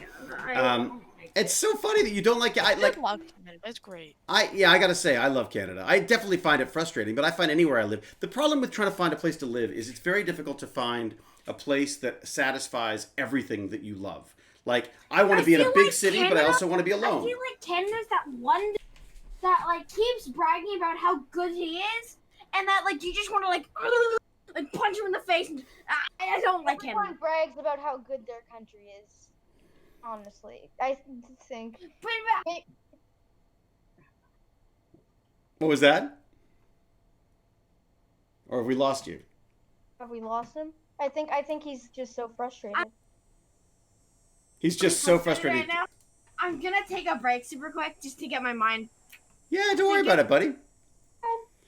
So Baz wants to live in California or Japan, which I totally understand as well. Cal says, "Wait, you say that, Baz, but you want to live in California?" But here's the difference, though, right? I mean, I think what it comes down to also is that we do a lot of trips to California for work and for for holidays and stuff, right? So you see a different side of the city when you're there, like with work and with friends and with family, and like so. It's definitely a different perspective. I absolutely adored living in Santa Monica. I loved California. I loved being American. Side of the city. I don't like that side of the city. It's too perfect. It's too perfect. Okay, what do you want? Baz, I'm very serious. What do you want? Baz is a Hewlett. He wants whatever's across the way. The grass is always greener for the Hewletts. We always want to be somewhere. No. In this case, the grass was too green, so he wants to go back to where we're slightly less green, but still green enough. It's one of those things, Baz. Would you say that that you have like I have a 2-year limit. I basically will do anywhere I live. After 2 years, I start getting like restless again. You know what I mean? You've been here for a long time, though. What was that? You've been here for a long time. Been here for like 7 years now. Yeah. Why wouldn't you want the greenest grass? All right, Baz, look, we're not ganging up on you in any way. It's just, obviously you're surrounded by Canadians. So that's 5 more years of hatred. Wait a sec. Baz has gone from like, I just don't like the vibe to pure hatred now. It's like, this is what happens online, you see? LA is an ugly, ugly city. It's all single-story box buildings and highways full of cars. Well, James, I will take exception to that because here's the thing about LA. LA is one of those cities that doesn't come to you. It's not one of those ones you drive in and go, wow. You have to seek out the things. The reality is, though, that LA is like the center of arts and business and so many different things that if you seek the stuff out, you will find it there. You will find the best art. You'll find the best artists. You'll find the best tech. You'll find the best technicians. I mean, it's just a mecca for that stuff. But it's also a big sprawling city, and it's not particularly pretty. Vibe. And it's got the okay. Besides all this vibing stuff, I love Canada, and I have to go. Oh, all right. That's it. She's made the final word. All right. Look, thanks, Noodles, for coming by. I'm sorry it was difficult to get in, but we appreciate you coming in from the true north. It was so much fun. I'll be here on Wednesday. All right. Fantastic. Say hi to nature for us. Yes. And tell it to stay where it is. Bye. See you, Noodles. See everybody. Love to the family. All right. Noodles speaks the truth. Contemplating moving out west, my wife and I agree California is just too expensive. California is expensive. It's definitely true. We were in Washington State, and we loved Washington State as well. Baz, you liked Point Roberts. Is he gone too? We lost him as well. Anyways, look, why don't we move on to something else? Because I feel like, what's the best country is kind of how wars start, isn't it? All right. What else can we talk about? So the biomass thing. So what is it that you liked about the biogas thing, Cosmo? What was it that sort of like tickled your fancy about that? Or was it just the idea that Toronto was using it so well? I'm going to copy the link address for this. So this is unfortunately, it's a Facebook link, which drives me crazy. But there's a little piece on our fine city of Toronto. 50,000. Do you think that's a lot? What is that? In Toronto, you can't buy anything for $250,000. Oh yeah, no, that's $250,000. 2-bed flat here would be. $800,000. Easily. It's insanely expensive, and So this is a Facebook thing. I'm sorry, it's Facebook, but it is a neat little thing about how Toronto. Did you know this, Chunky? I didn't know this. That we apparently we have a whole fleet of trucks that run on the methane that comes from the trash that they're picking up. Isn't that cool? Oh. So that's cool. Yeah, so they take the rotting food, they capture it in this thing that Cosmo and his family likes, these biogas plants, and then they filter it, and out comes basically 60% methane gas, which could be burned, and they could be used to actually power the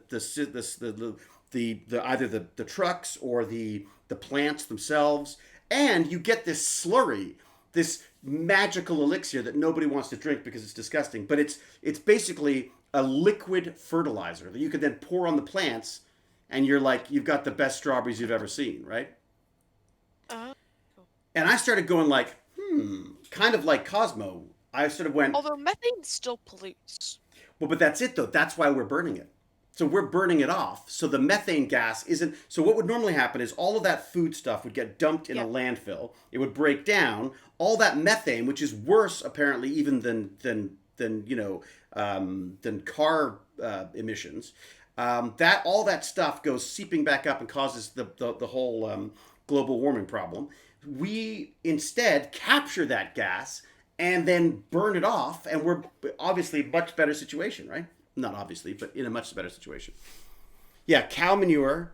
What's this? My brother actually won a science fair back in 1980 by using methane-producing cow manure inside a pressure cooker with a valve to safely burn and heat water for tea. That's great, Pac Mom. I love it. A magical slurry.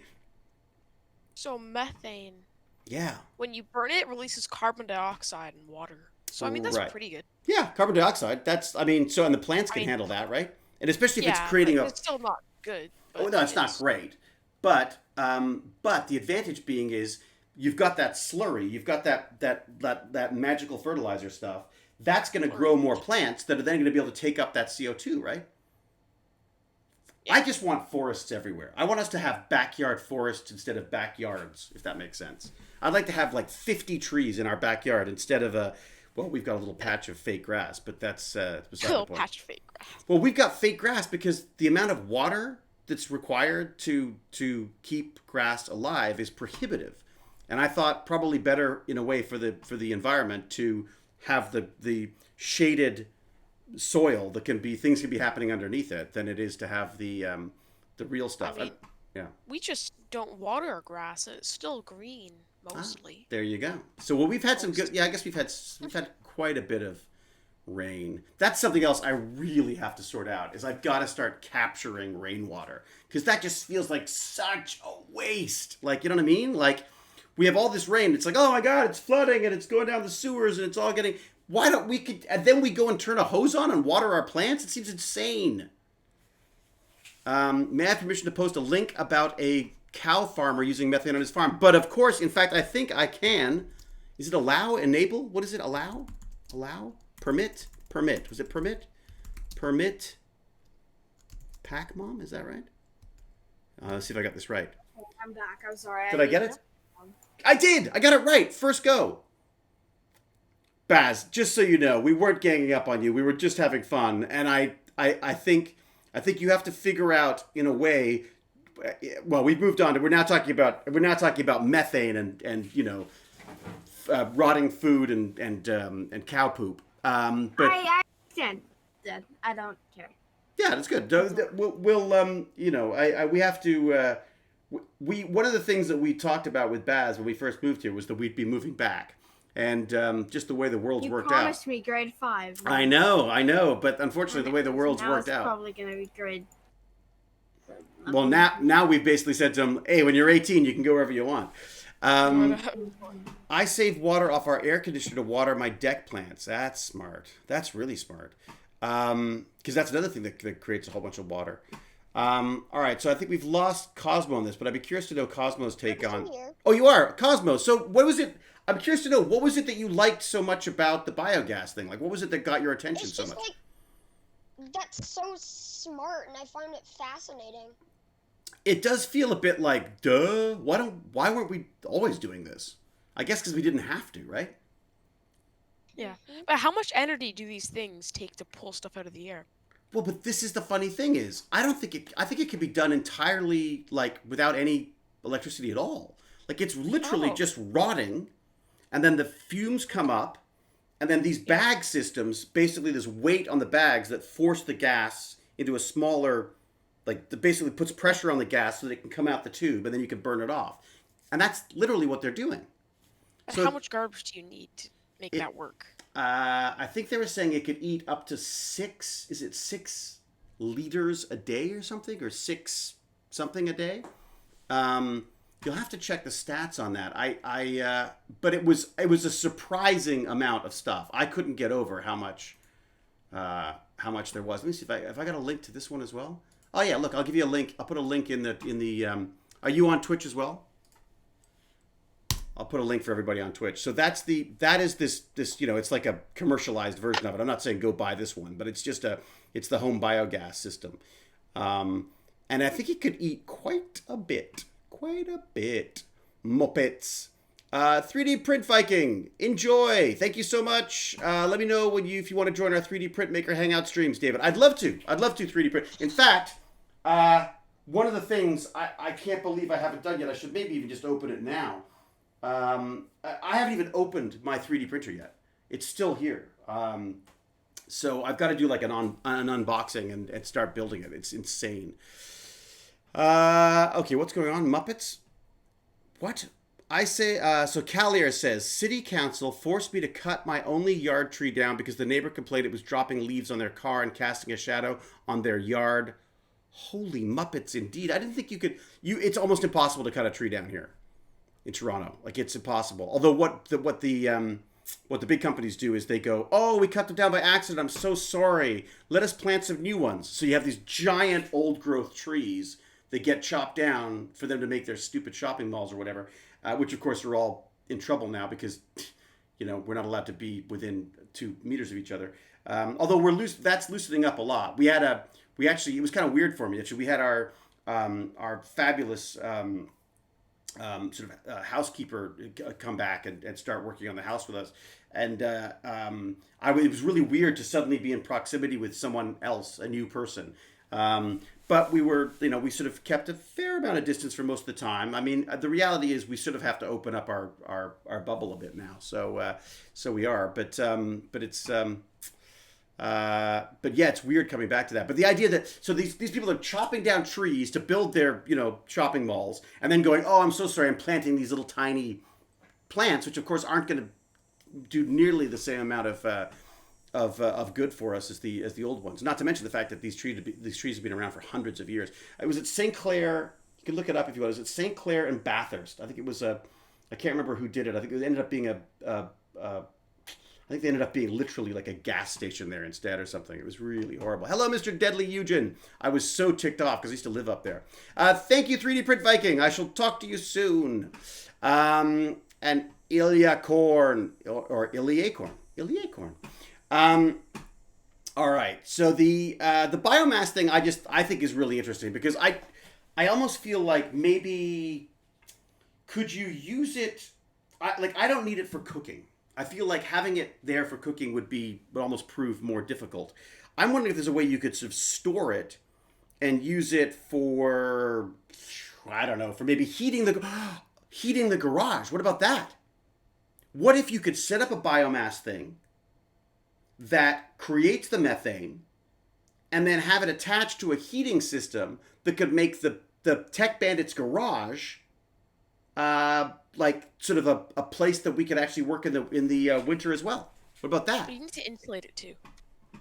I do need to insulate it. In fact, I got to find a good person to do our garage because I need the whole thing basically, like the roof and everything needs to be done. That's one of the things I'm actually kind of saving up with Tech Bandits money to see if I can at least take a chunk out of what it would cost to sort of outfit that for Tech Bandits, because it's a big enough space, right, that we could have like, noodles or bag of chips and Chunky in here, like socially distanced, but working on various different computers and stuff, right?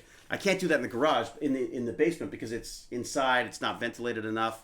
Although maybe we could. Could I get like a kick-ass air filter in here, do you think? Would that work? Well, that might be cheaper. If you're to stay in the garage and have the windows open, I mean, you can only do it in the summer. But... That's the problem, right?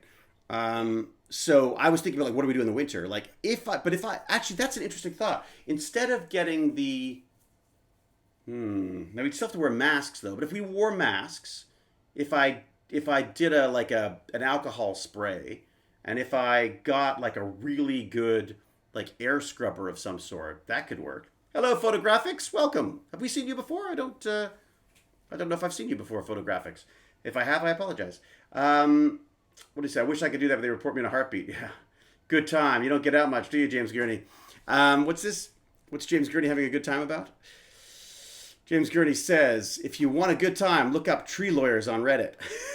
It's true. James has a very odd idea. There are new air filtration UV systems for medical offices. Ooh. Hey, PacMom, if you got any info on that. Sounds expensive. I know it does, doesn't it? But still, that would be if that solves the problem.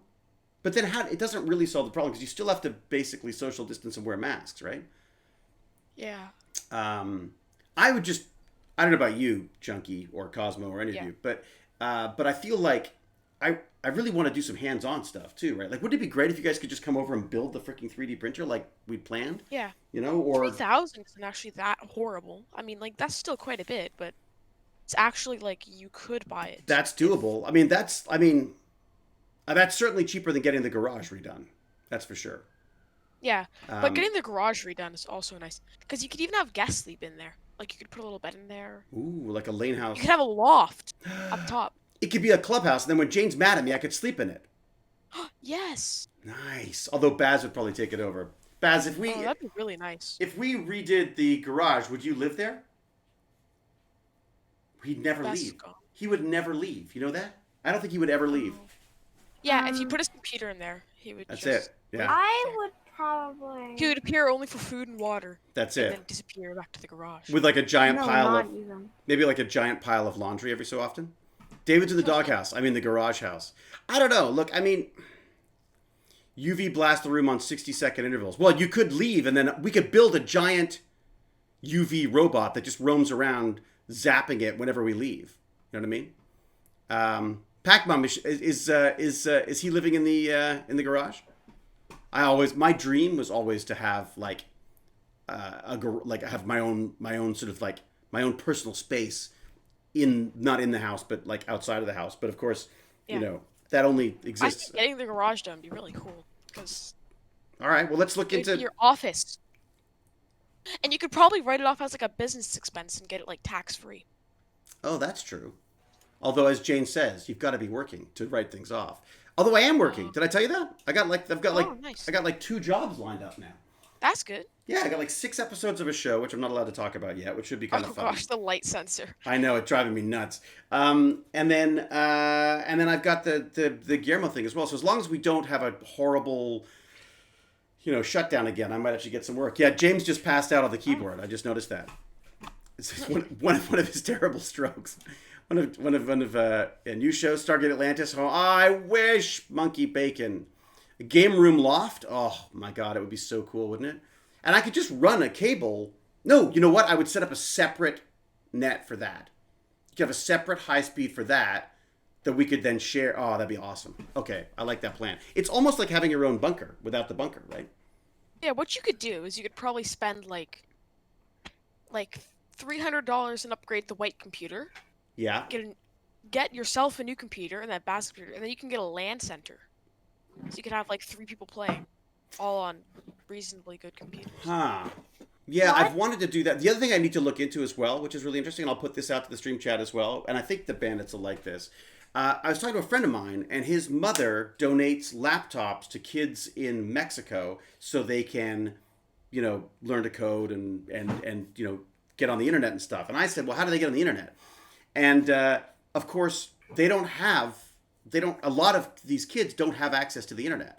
And he's like, well, look, come on, just don't get ahead of yourselves. They got their computers and then we'll worry about it. I was like, no. The internet's more important in a way because with the internet, they've got access to all the learning they could possibly need. All the skills, all the knowledge, all of the communications and connections happen via the internet. So I was saying, these are sort of communities of, wealthy white folks who come down, and not necessarily white folks, but certainly seems to be a majority of them, come down to Mexico.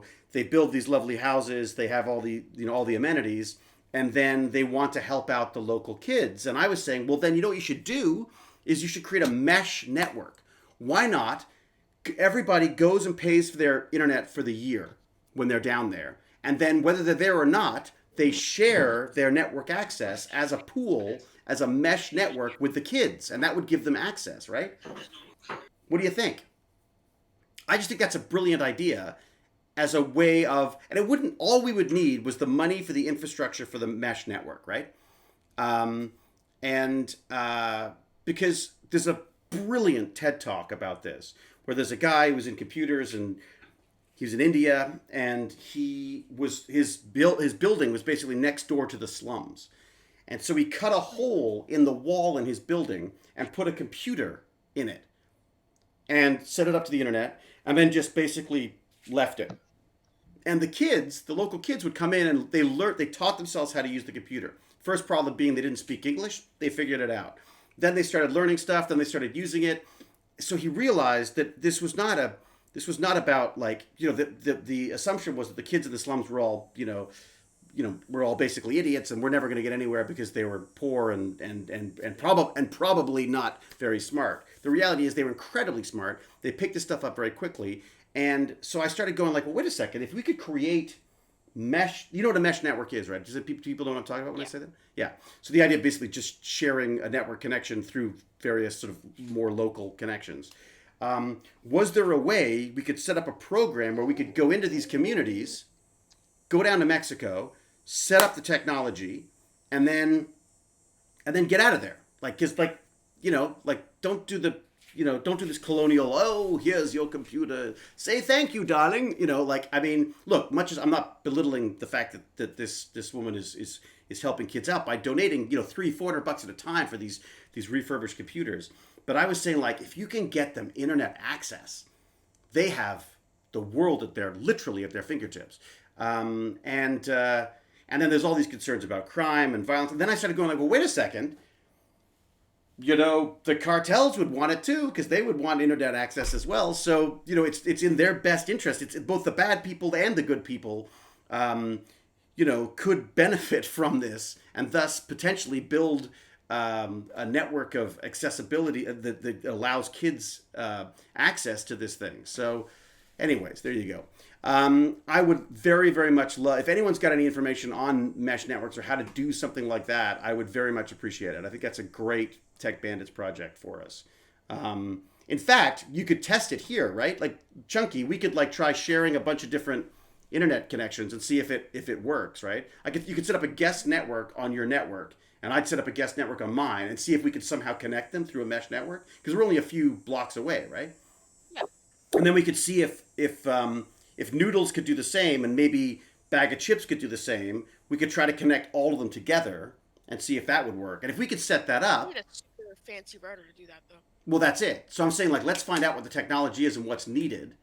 And then... actually, wait a second. We're talking about Mexico. What about the freaking First Nations communities out here? I mean, the number of... again, I don't know if the right term is reservation or... but basically... First Nations land doesn't have good or any internet access. Could we create mesh networks for them that help share existing networks, or maybe buy access or get funding from some of the telecoms to do that? Anyways, a big project, but something that I feel the Tech Bandits could certainly handle. There you go.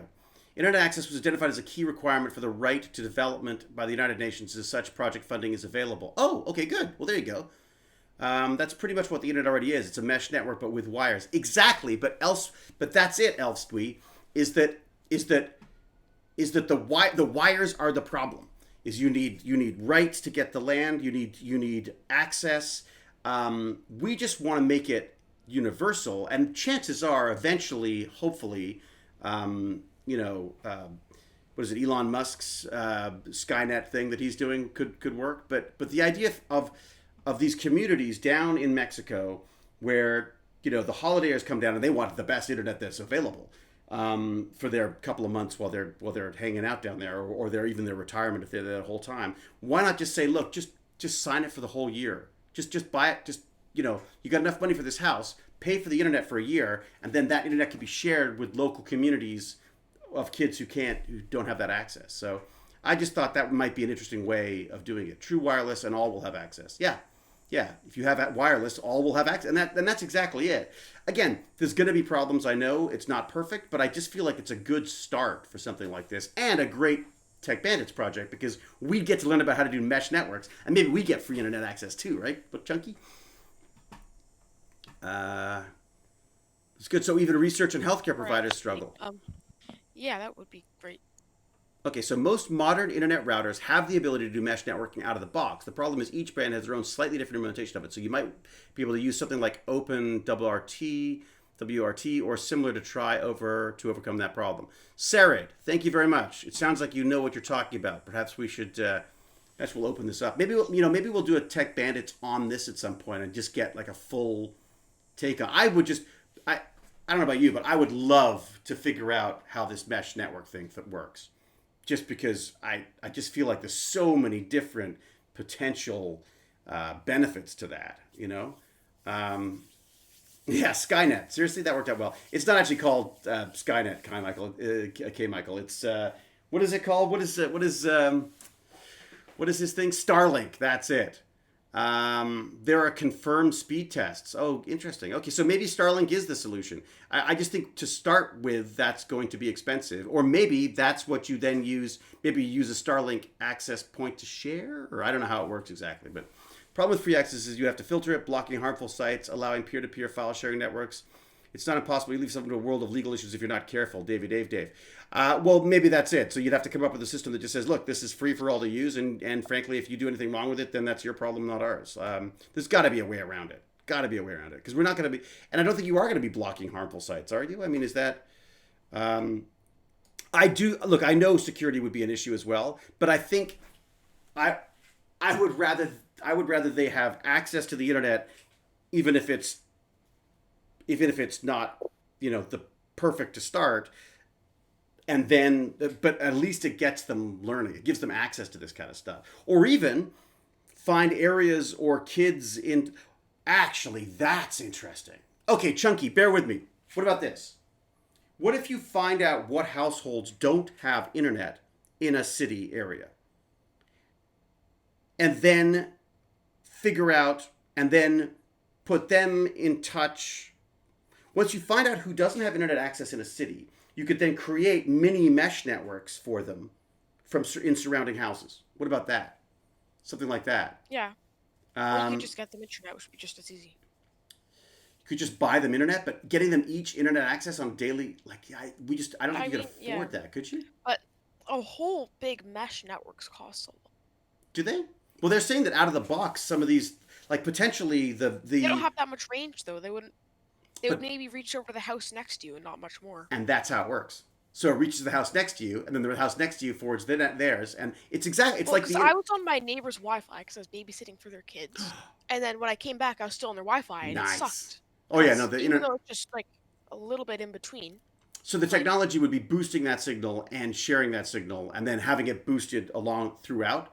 Basically, it's just a really smart network that looks after that for you. Not sure about Canadian law, but it would be bound by U.S. law. No matter where we're doing a project, we'd have to build some kind of disclaimer, filtering system to try and protect ourselves legally. It's a complication, but something that I'm sure could be worked through. Or even just find, even if you just went around finding, sites, even if you just rented, let's say you rented an internet connection, a good high-speed internet connection in various different areas, and then shared it from there, would be kind of cool.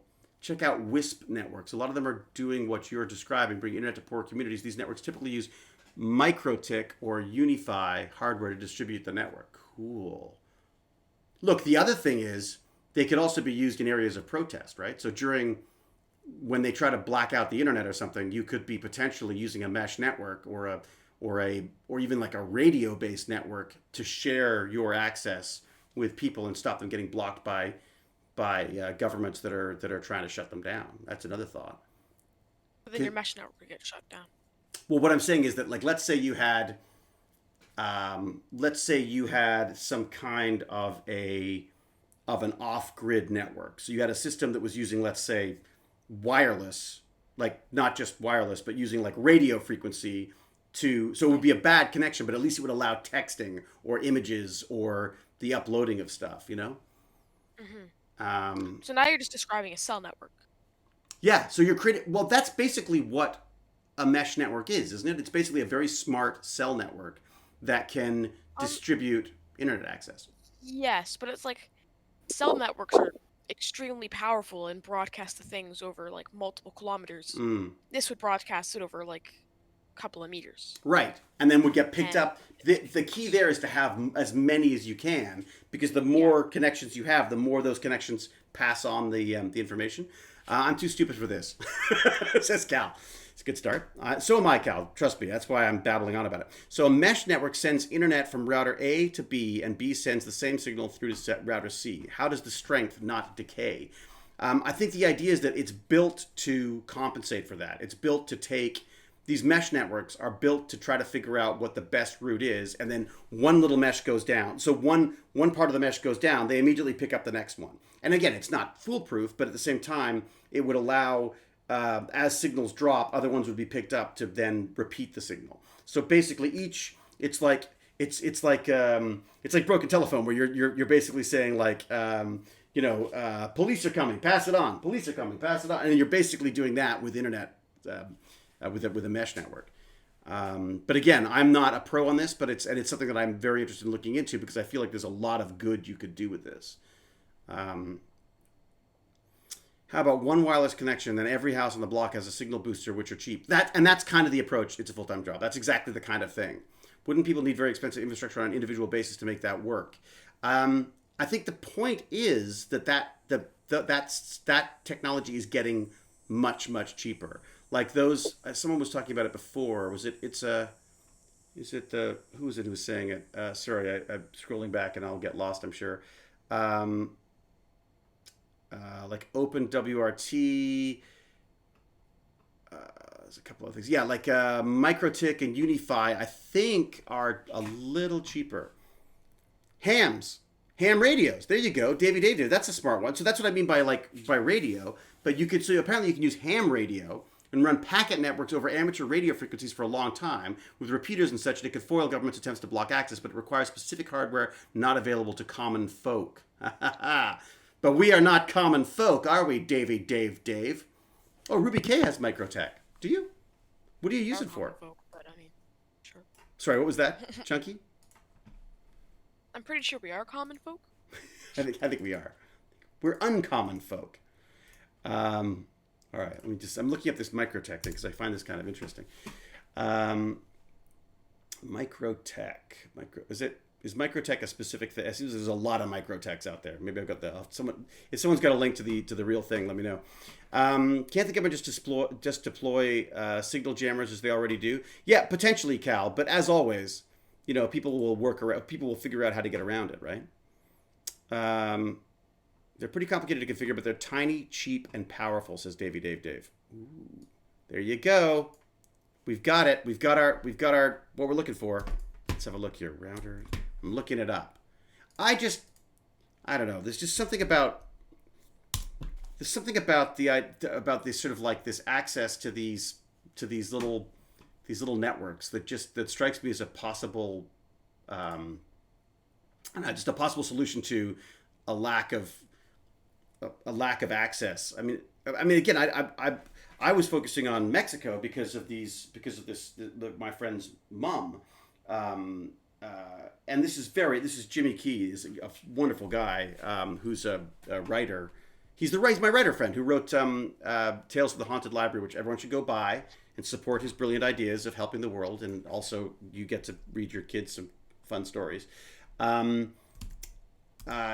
Yeah, his mom is I guess spending some time in Mexico, or has friends who are doing that, and so she's been buying these cheap laptops for them on Amazon and sending them down. And he was saying there's got to be a better way of doing this.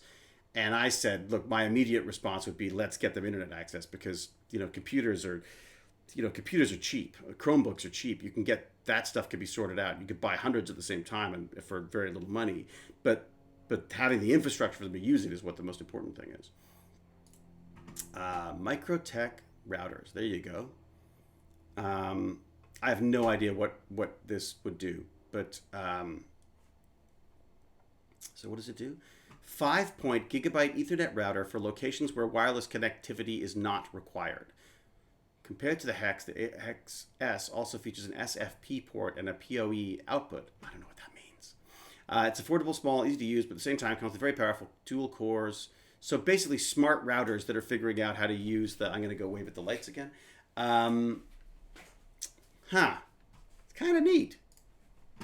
I think there's something about that. Power over Ethernet. Thank you, Toasted Fart.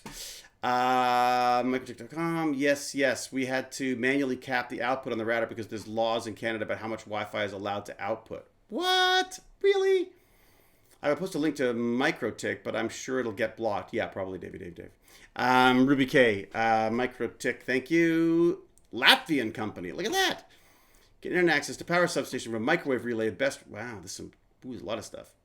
But with a mesh network, if many people start doing it, surely ISP companies would get their lawyers to start writing up laws to block it because you're stealing potential customers. Exactly, Cal. But I would say, well, first off, that's something we could work. If we get that big, fantastic, is what I say. I'm thinking about if you do it in little small situations here and there. If we could get, again, if you were to start up a service that did this for people. All right, guys, I gotta go. Oh, sorry, Commander. Have fun. Let us know if you get that biogas thing going. Okay. All right, say hi to folks. All right, see ya. The latest wireless standards can allow for very long transmission distances. If you can get into uplinking with directional antennas, then you can get really far. We connected to sites that were about 5 miles apart using directional antennas, off-the-shelf radio ham software, hardware. That would be cool. And I get to do ham radio too. Have you ever done ham radio? Anyone done ham radio here?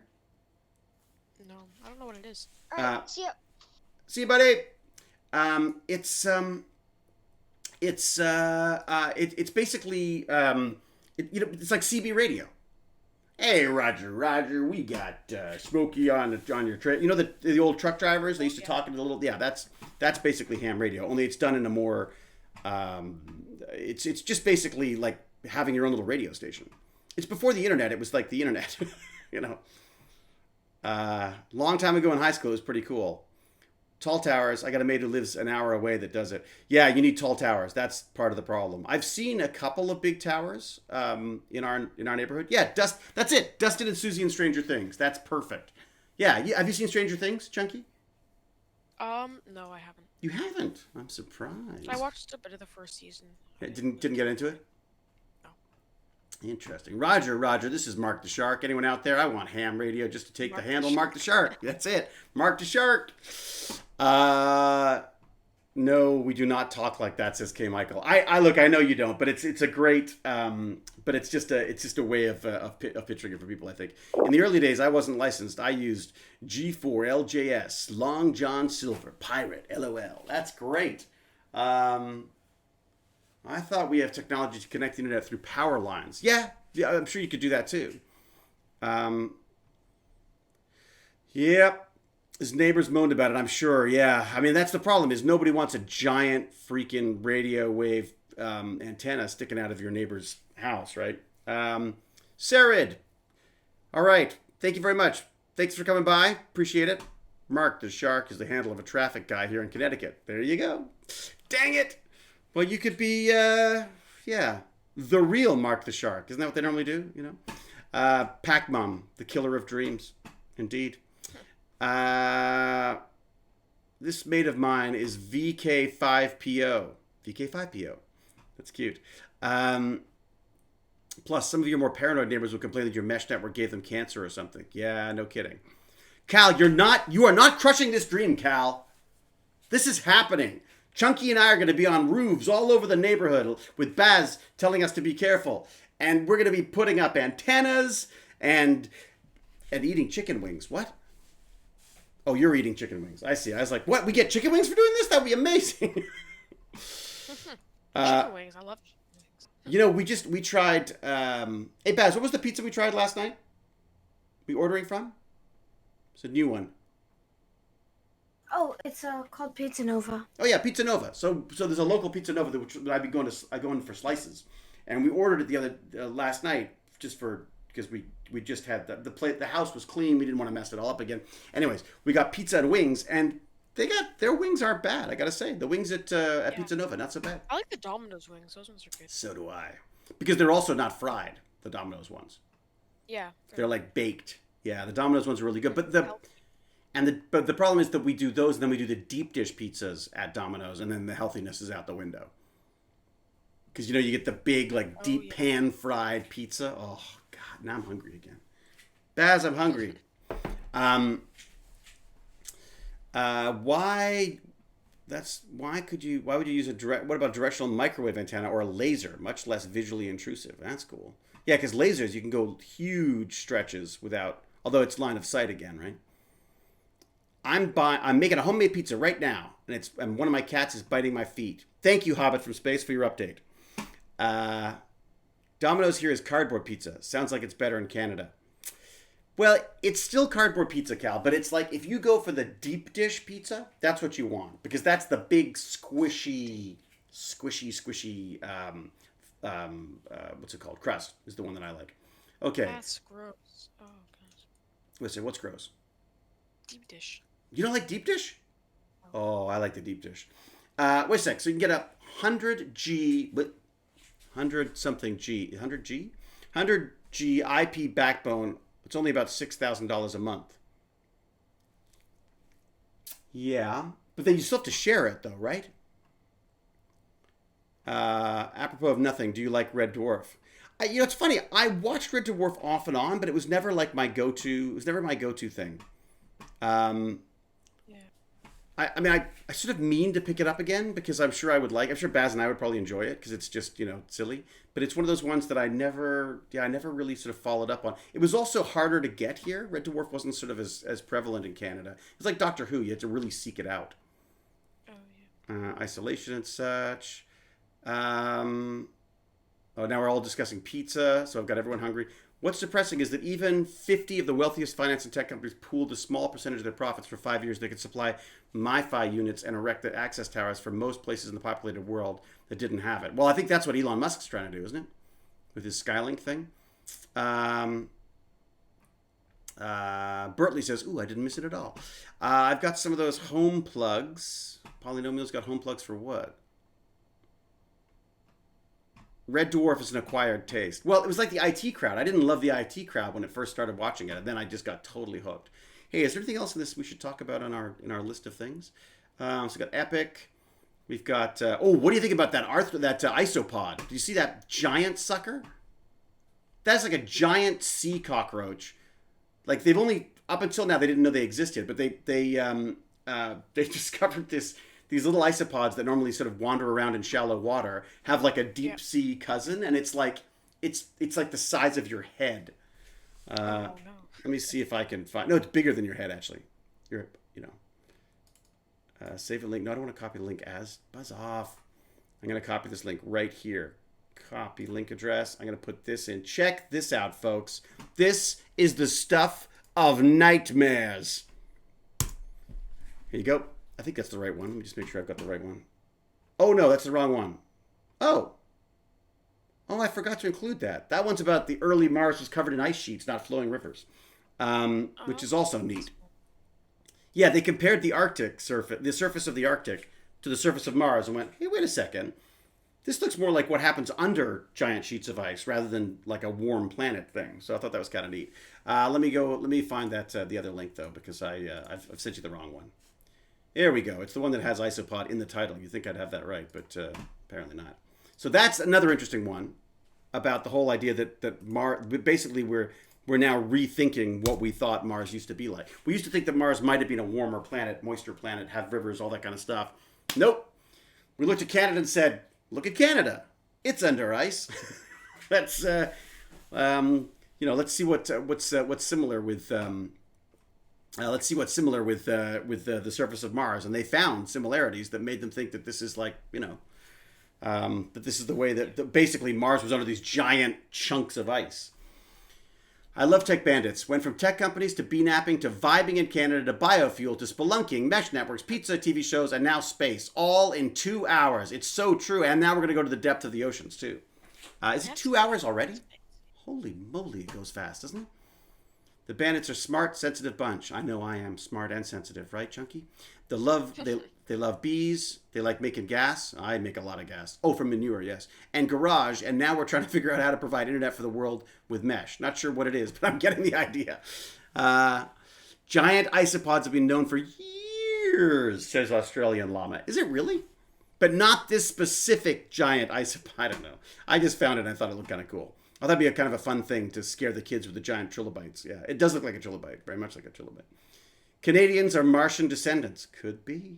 Could be panspermia, right? They talk about panspermia, the idea that maybe, you know, a big chunk of icy, frozen, you know, alien hits the planet early on, melts into our primordial soup, and next thing you know, we come crawling out. Love deep sea critters. These are fast. It's true. Anything, honestly, like any movie that has like monsters or deep sea stuff, we're kind of fans of. Baz, what was the one that we watched that we liked? It was silly, with Kirsten Scott, not Kirsten Scott Thomas, Kirsten, the Twilight woman. Wasn't it called like? What? Remember that one with the monsters under the sea? What was that one that we watched? Remember they were like in an undersea lab? Oh, Underwater. Was it just called Underwater? It's called Underwater. That is the worst title. Really? Yep. Cal's like, no Scientology, please. We're all aliens. I thought these were New Yorkers. Mission to Mars. Martians seeded Earth. Yeah, no, it's an old idea. Not so much the Martians did it, but the idea that potentially, you know, the reason why there was this sudden abundance of life on our planet was potentially because, you know, like a chunk of something hit our planet. Starmaster. It has been a while. It has indeed. Welcome back. Check out Tremors. It's a bizarre monster movie. I know Tremors. Dave. I know Tremors so much that my friends made the pilot for Tremors, which then, like, sorry, excuse me for a second. The idiots at Sci-Fi didn't pick it up. They had a Tremors series that was freaking brilliant. Written by Andrew Miller. It was going to star Kevin Bacon. Directed by Vincenzo Natali. If it had gone, I would have had a part. They made a pilot that they never released. They never, like, oh, God. Actually, poke around on the internet. You may find a copy of it somewhere. But yeah, Tremors, the series, it was going to be brilliant. What if they find a high-tech ship or seed pod on the ocean floor one day? I know, how cool would that be? It's a total waste, Jaspin. I don't understand pilots. I don't understand why they spend a ton of money making something and then no one sees it. It's such a waste. It's so old-fashioned. They should just frickin' show everybody. Finding that we're on our way to Mars when we barely have a clue about the deepest depths of the ocean. Yeah, no kidding. The sequels were meh. Yeah, look, it's like, I mean, the knockoff sequels. There's only a few sequels that are as good, if not better, than the first. Road Warrior was, I think, probably, well, it was a different type of movie, but I liked Road Warrior more than I liked Mad Max. Although I also loved Fury Road. Oh, God. Baz, don't you want to see Fury Road again? God, I love that movie. There's Fury Road. What else was it? Terminator. Terminator 2 is pretty great. Yeah. Aliens. Yeah, it's true. Alien and Aliens were pretty great. Baz preferred Aliens to Alien. Baz preferred the second Aliens to the first Alien. I'm trying to think what else was good sequel-wise. Scanners 2. I'm kidding. I'm kidding. Scanners 2 is not better in any way. Jurassic Park had a bunch of really good sequels. Yeah, Jurassic Park did some good ones. Predator 2? I don't know. The best. I'm trying to think about any other. Are there any other good ones? What are other good sequels? Like fun reimaginings of what they were doing. Yeah, I can't think. Bass. Yeah, what's up? How do you train your dragon? That's true. I don't know about the Blade. Sorry, go for it. Sorry, I was just gonna say How to Train Your Dragon was one of the best. That's true. Things I've ever great. Watched. Shrek 2. Shrek 2. That's a good one, I gotta say. Blade Runner 2049 is interesting because I could never say you can. I just don't think you can compare anything to the original Blade Runner because I feel like that was perfection. I believe that the theatrical version with all of its cheesy voiceover and everything, that was to me freaking perfect. But I want to see the Blade Runner 2049 again because I do want to give it a chance. It looked like absolutely beautiful. Studying in Canada and the U.S. are so expensive. I know it should be free. I don't understand why education isn't free. I don't understand. All education should be free. I just like you want to. I mean, if you want to take specific things, sure. I mean, I understand that, but I actually looked into signing up for high school again the other day. Did I tell you that, Baz? Mm-hmm. Yeah. I mean, I don't know how it would work or if I'd have time or how anything, but I just thought I'd look into it, see what happens. Maybe I'd love to get my math sorted out. Indiana Jones 2. Stand up and stretch. I am standing. Alex. Astronomer. What? Play. What? What's the joke? You got a joke for us? Who was that Dutch painter who was famous for his portraits? I can't seem to remember it. Ha! Get that? Do you hear that? No. Who is that Dutch painter who's famous for his portraits? I don't seem to remember it. It's Rembrandt. It's terrible. Open University only needs to take one course at a time. Yeah, that's true. Has anyone done online university course or pre-university course? Because the reality is I need to basically get my high school diploma, which I haven't got. Yeah, Pac-Mom, that's sort of what I'm looking at, but I don't want to go anywhere. I don't want to go anywhere, and I'm not sure that I'm up for taking courses that I don't need in my own life, if that makes sense. Like, I feel like I've done English, I've done history, I enjoyed that at the time. I just want to focus on that stuff. Ooh, an online Blender course. How was that, Ruby K? Blender's pretty great. Pac-Man's entire master's is online. Wow. That's cool. What university, Pac-Man? If you don't mind me asking. It was good. Learned a lot. I'll tell you, you know what I love for online learning stuff, I've got to say, I absolutely love LinkedIn Learning. It was lynda.com originally when I signed up 1,000 years ago. But LinkedIn Learning has basically everything you need. All the other thing is just YouTube. I go to YouTube all the time. There's tons of stuff out there if you want to learn, if you want to dig around. But sometimes it's nice just to have, you know. Through Vancouver Film School. Was it expensive then? Vancouver Film School is pretty steep, isn't it? Massachusetts College of Pharmacy and Health Science in Boston, MCPHS University. Nice. And they did a good job, did they? $150 for 4 classes. That's not bad. I mean, depending on what you get out of it. I mean, do you feel like you got your... Did you get your money's worth? He says, burping into the microphone. Horrid. Future Learn has a lot of free courses. You know, I saw an amazing course on Udemy, Udemy? Whoa! I just stepped on a box. I think it was Udemy. It was, let me see. Here we go. Nope, not ARM. It was Udemy. It was, oh my gosh. Okay, I'm looking it up right now. A sec. That's it. This is the one. Okay, get this. Learn assembly language by making games for the Atari 2600. Again, I'm not promoting this in any way. Just that there were like a couple of free classes to sort of to give you a sense of it that I watched, and I was really intrigued because assembly is something that I've always wanted to do.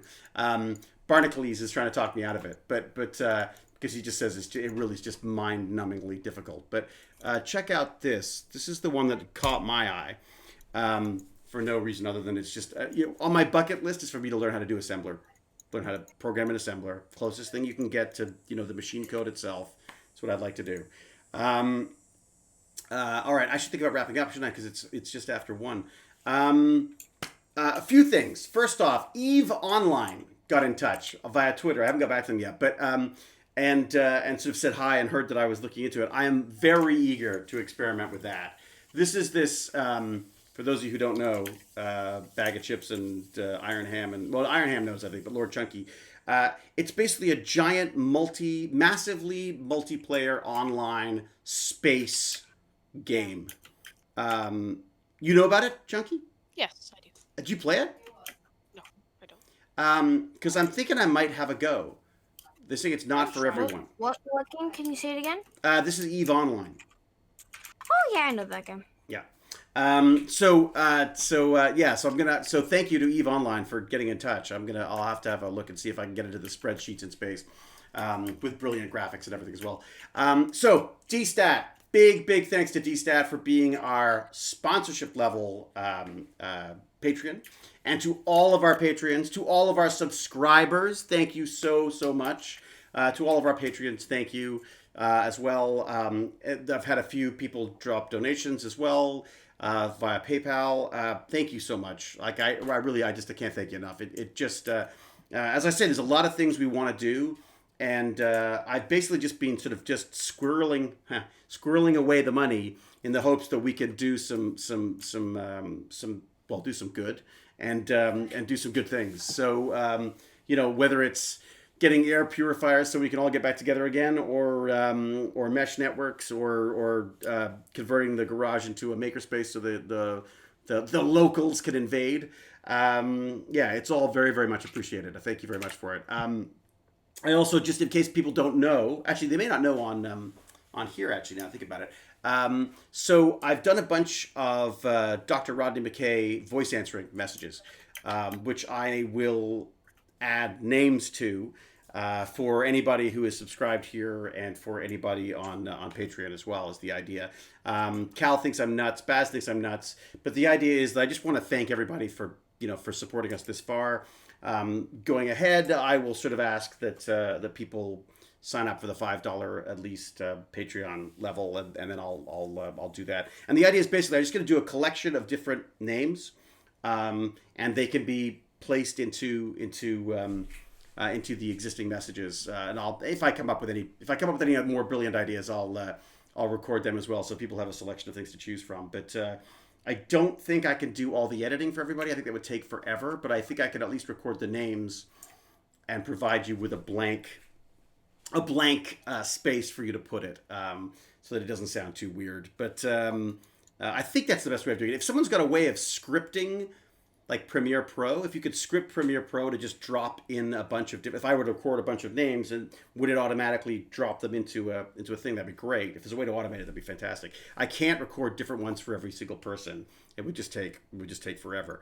But I can, as I say, record names, and then I'm sure there'll be some double up on names. And if you don't see your name on the list, then you can let me know, and I'll record it and go that way. Ringtones. Oh, that's interesting. What would you do for a ringtone? What would you want from a ringtone? Mentally unstable like a fox, or something like that. Chat, be nice to David and give him $15. Not 15, Cal. It's just people don't have any money. There's a pandemic on. I don't want to. Thank you, Cal. Yes, that's something everyone seems to be confused on. They don't need to choose which one. Just give you their name and all will be well. Yes, Bertley, I did not explain it well. So basically, I'm just going to record a bunch of messages for people to use, and then each one of them will have a little space where you can drop in a name. In fact, they'll probably each come in 2 files. There'll be a beginning, you put in your name, and then the end. And of course, I would record each part, but you'd have to put them together and go that way. So what would the ringtone be? Ooh. Oh, Baz, we could do a ringtone of us singing the theme to Stargate Atlantis, like we've done. What about that? Dun da da da dun da da dun dun dun. Rodney McKay. Da da da dun da da da dun da da da. Rodney McKay. Rodney McKay.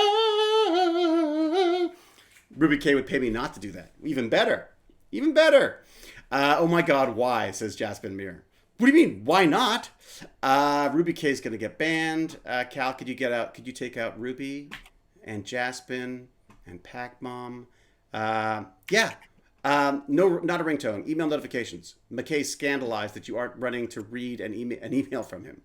Hello, email, something like that. Hello. That could be good. You can't ban the banner. There you go. That's the T-shirt for her. I'll take her out if you up your prices. So what? Now Cal has become the paid assassin of Twitch. That's it. The paid assassin of Twitch. But the reality is, even if I up the prices, it still takes all that time to do anyway. I mean, like, it's not like, I thought Rod would be more of a K-pop guy. Good point. What's some good K-pop? Baz, you used to listen to K-pop, didn't you? No. I never listened to K-pop. You never listened to K-pop? What did you listen to? You used to listen to some... What was that? What was the song? I just listened to Chica Dance for 10 hours. Oh, it's Chica Dance. That's right. Chica Dance for 10 hours. I complete it. Couldn't. Yeah, you really need to learn to see things through better. Baz had a loop of this animated title sequence where... It was an ending, actually. Called the ending, sorry. Which is called the Chica Dance. And Baz, is there... If I look up Chica Dance, will it come up? Will I find... Yes. How do I spell Chica? Chika, I'm pretty sure. Glenn, am I right? Yeah. All right, I don't even want to really do this to people, but I'm going to just throw it here anyways. Is it Is the show called? No, it's called that? Love is War. It's something to do with Love is War. Okay, where was the one that you had though? Because you had her dancing on it as well. Yeah. There you go. she 10 did. hours. 10 hours. There you go. So Baz is trying to successfully get through this. Don't ask why. Actually, wait a sec. Bag of Chips. Are you in this as well? Do you try to listen to 10 hours of Chica Dance as well? No, I do not, because I will not be able to do that at all. I've been close. So, in other words, it's just my own son who's insane. Yes. Not that that's surprising for anybody who knows me, I suppose. Although, Jack thinks we're normal. And, Jack, most normal of all, basically. Doubt we get another Stargate. It's been 11 years. Yeah. Look, I shouldn't be doing this because it's Tech Bandits, but we'll get another Stargate. Trust me, we'll get another Stargate. It may not be the one you want.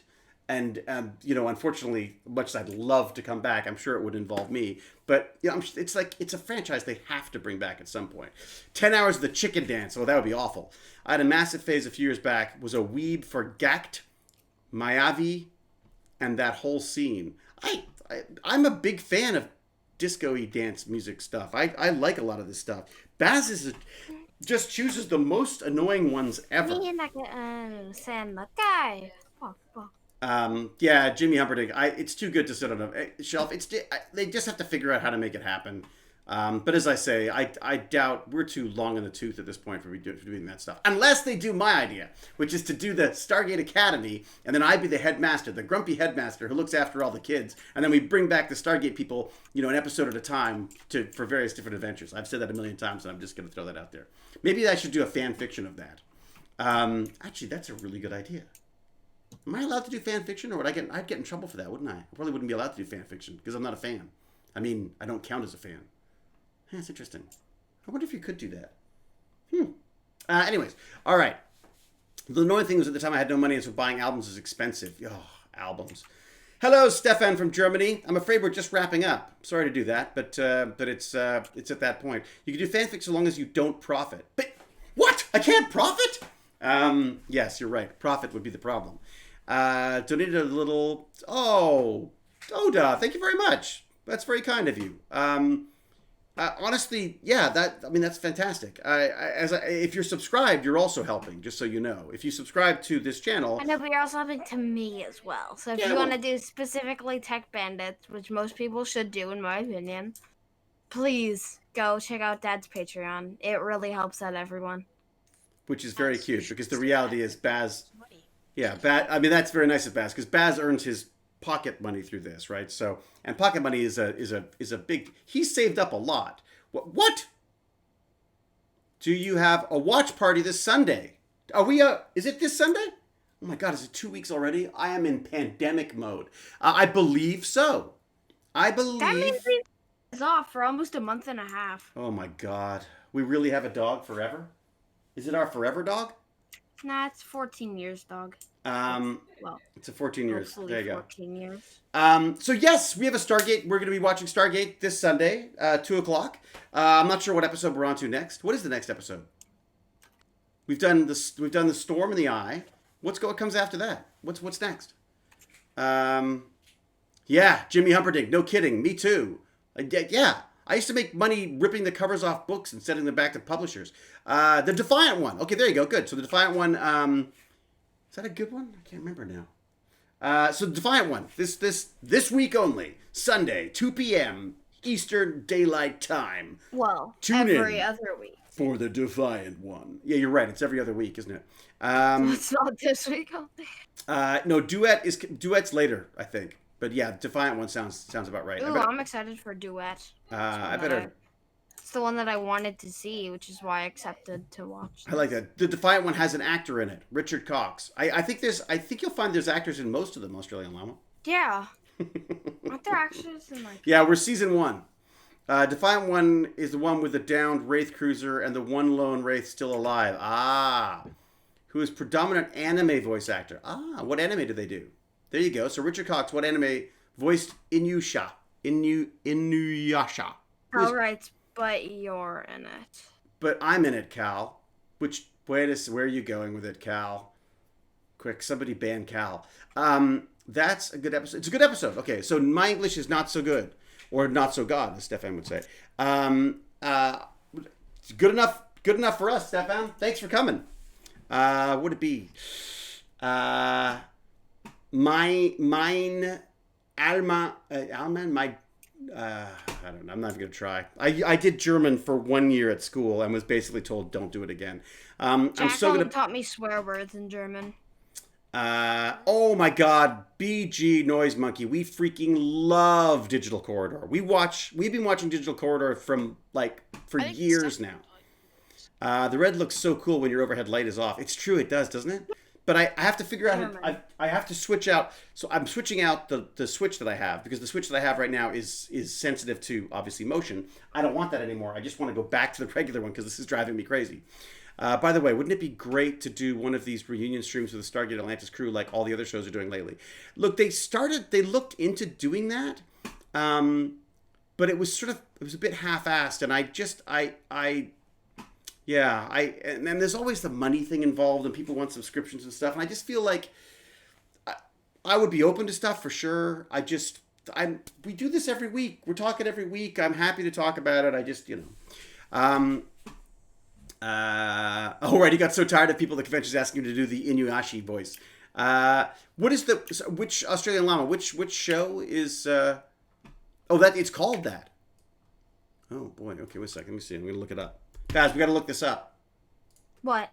Well, this anime, because he's the guy. He's in this episode of Stargate. Apparently, it's a manga series about a feudal fairy tale. Hey, he's in Inuyasha? Or no? Yeah. Yeah, one of the voiced Inuyasha. That's the point. Whoa! My friend's obsessed with that show. Really? You have a friend?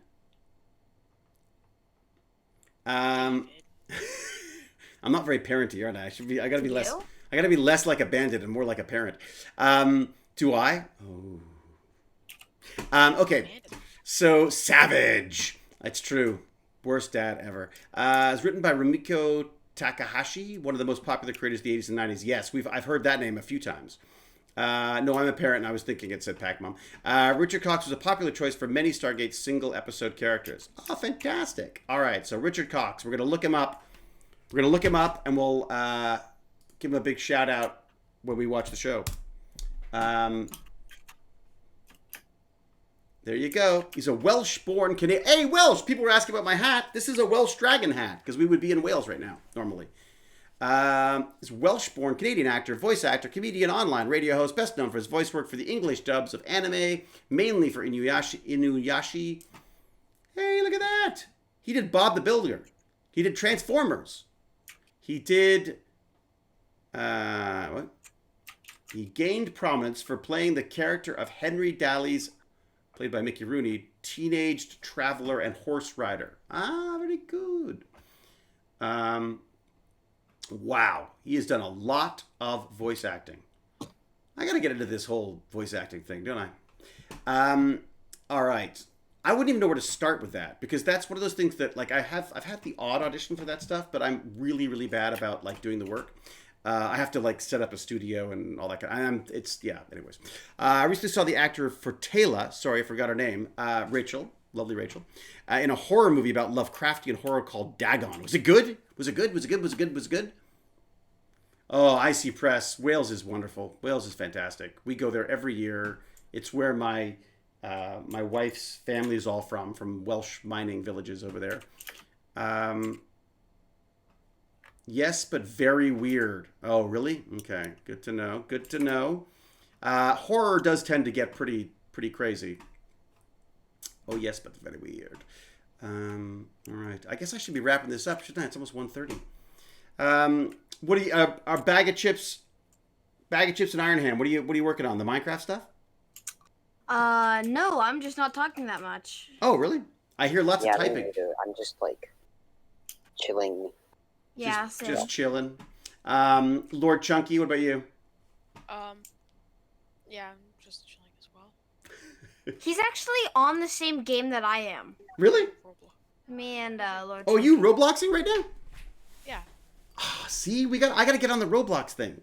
I want to start doing some of that studio build It's stuff. like really bad anime game that I really, really like since Right. it's fun. Is that the one that you're click, click, click, click, click, click, click, click, click, click, click, click, click, clicking? Yes. Odai. Addicting. Like you can never get tired of just clicking and watching stats go up. Isn't it? I know, it's something weird about it, isn't it? There's like a certain, it's like you get a little bit of a, it's like those mice that go and electrocute themselves over and over and over again for that tiny little jolt. You get like a little bit of an adrenaline jolt from clicking. Otis says, one last question. Would you do voice acting for video games? I would love to. I've been in the running for a few of them. And I've done a couple, but just mainly just indie stuff for friends. In fact, only just indie stuff for friends. Although there's one, I guess I did a couple of Modocs in Oddworld for those folks. Did my ancestry from a few years back, descended from Aberfraud, I don't even know how to say that. Hoping there are some sites still standing when we do visit Wales. Yes, that would be nice. Yeah, get on Roblox. Might get my son interested then. Well, with the whole thing about the Roblox thing is I think we should do our Mark Shark game with that. My son plays Tower of Hell on Roblox. It's like a career for him. He's 9. Well, Dizzle, here's the key. If your son is interested in Roblox, then first off, he should come and do Tech Bandits with us. You should come do Game Bandits with us on Wednesdays because we do a lot of talking about video games. Also, the Roblox thing, I'm trying to get us to start doing some Roblox development because there's kids earning like serious coin doing development on Roblox right now. Oh, I know. Chris Judge nailed the video game thing. It's so true. God of War, amazing. He's always had an extraordinary voice, though. I don't have the same kind of voice, really. I'd have to work on it, right, Baz? Tower of Hell. Smoke a pack a day, and then. Yeah, I used to smoke 2.5 packs a day. Wow. Yep, long before the Baz days. I would not recommend it. Terrible. I did voices for Mudokons. That's right. Mudokons. I never know how to say it. Yeah, Abe's Odyssey was kind of a fun one because I knew it as a kid. I didn't really play it, but I knew it. And then the guys at Just Add Water got in touch and said, would you do a couple of voices? So there's a couple of Mudokons, I never say it right, that actually have my voice. So there you go. But you don't need a deep voice like that to be good. No, it's true. I know they need lots of different voices, but yeah. Anyone play the older games free from abandonware? No, but I've heard about that though. The idea of like they can get all these old games working on new systems. Indeed, Toasted Fart is now doing is summoning his best teal'c. All right. Okay, look, I'm gonna go. Everybody, thank you very, very much. I started to wrap up, and then I just sort of lost the thread, as always. You got a great range of expressions. I think you'd be great doing voice work, too. I'd love to do that. I still hope that one day is going to be a big-budget Stargate open-world game. Yeah, no kidding. Like, there should be an EVE Online for Stargate. Or Stargate should just basically... They should probably just license EVE Online so they can use it for Stargate. That would probably be the smartest thing to do. Although the RPG game is really fun too. So Pac-Man saying, see us Sunday. Goodbye, Bandits. Thanks for awesome discussion today. You are welcome. Thank you. It's nothing without you. He has a range. Not sure if it's great. Oh, Cal. All right. So Sunday, 2 p.m. Eastern Daylight Time. We will be watching The Defiant One, Stargate Atlantis, Season 1, episode, whatever it is. Yeah, I'll be back on Sunday for that. Then Tuesday we do our chats. Wednesday, we do our Game Bandits. So Dizzle, make sure that if your son is interested in that stuff, that he tunes in. I'll try to find some Roblox stuff for it. And then Fridays for Tech Bandits. So there you go, everybody. Thank you all. And I shall say, as we do so well, until we geek again. Huzzah! Ah, you got your huzzah cheerio. Or cheerio huzzah? Sorry, what are we going with? Behind me, so We I go don't with- want to say huzzah. Oh, I see. All right. So until we geek again, huzzah! Huzzah! See you Sunday, 2 p.m.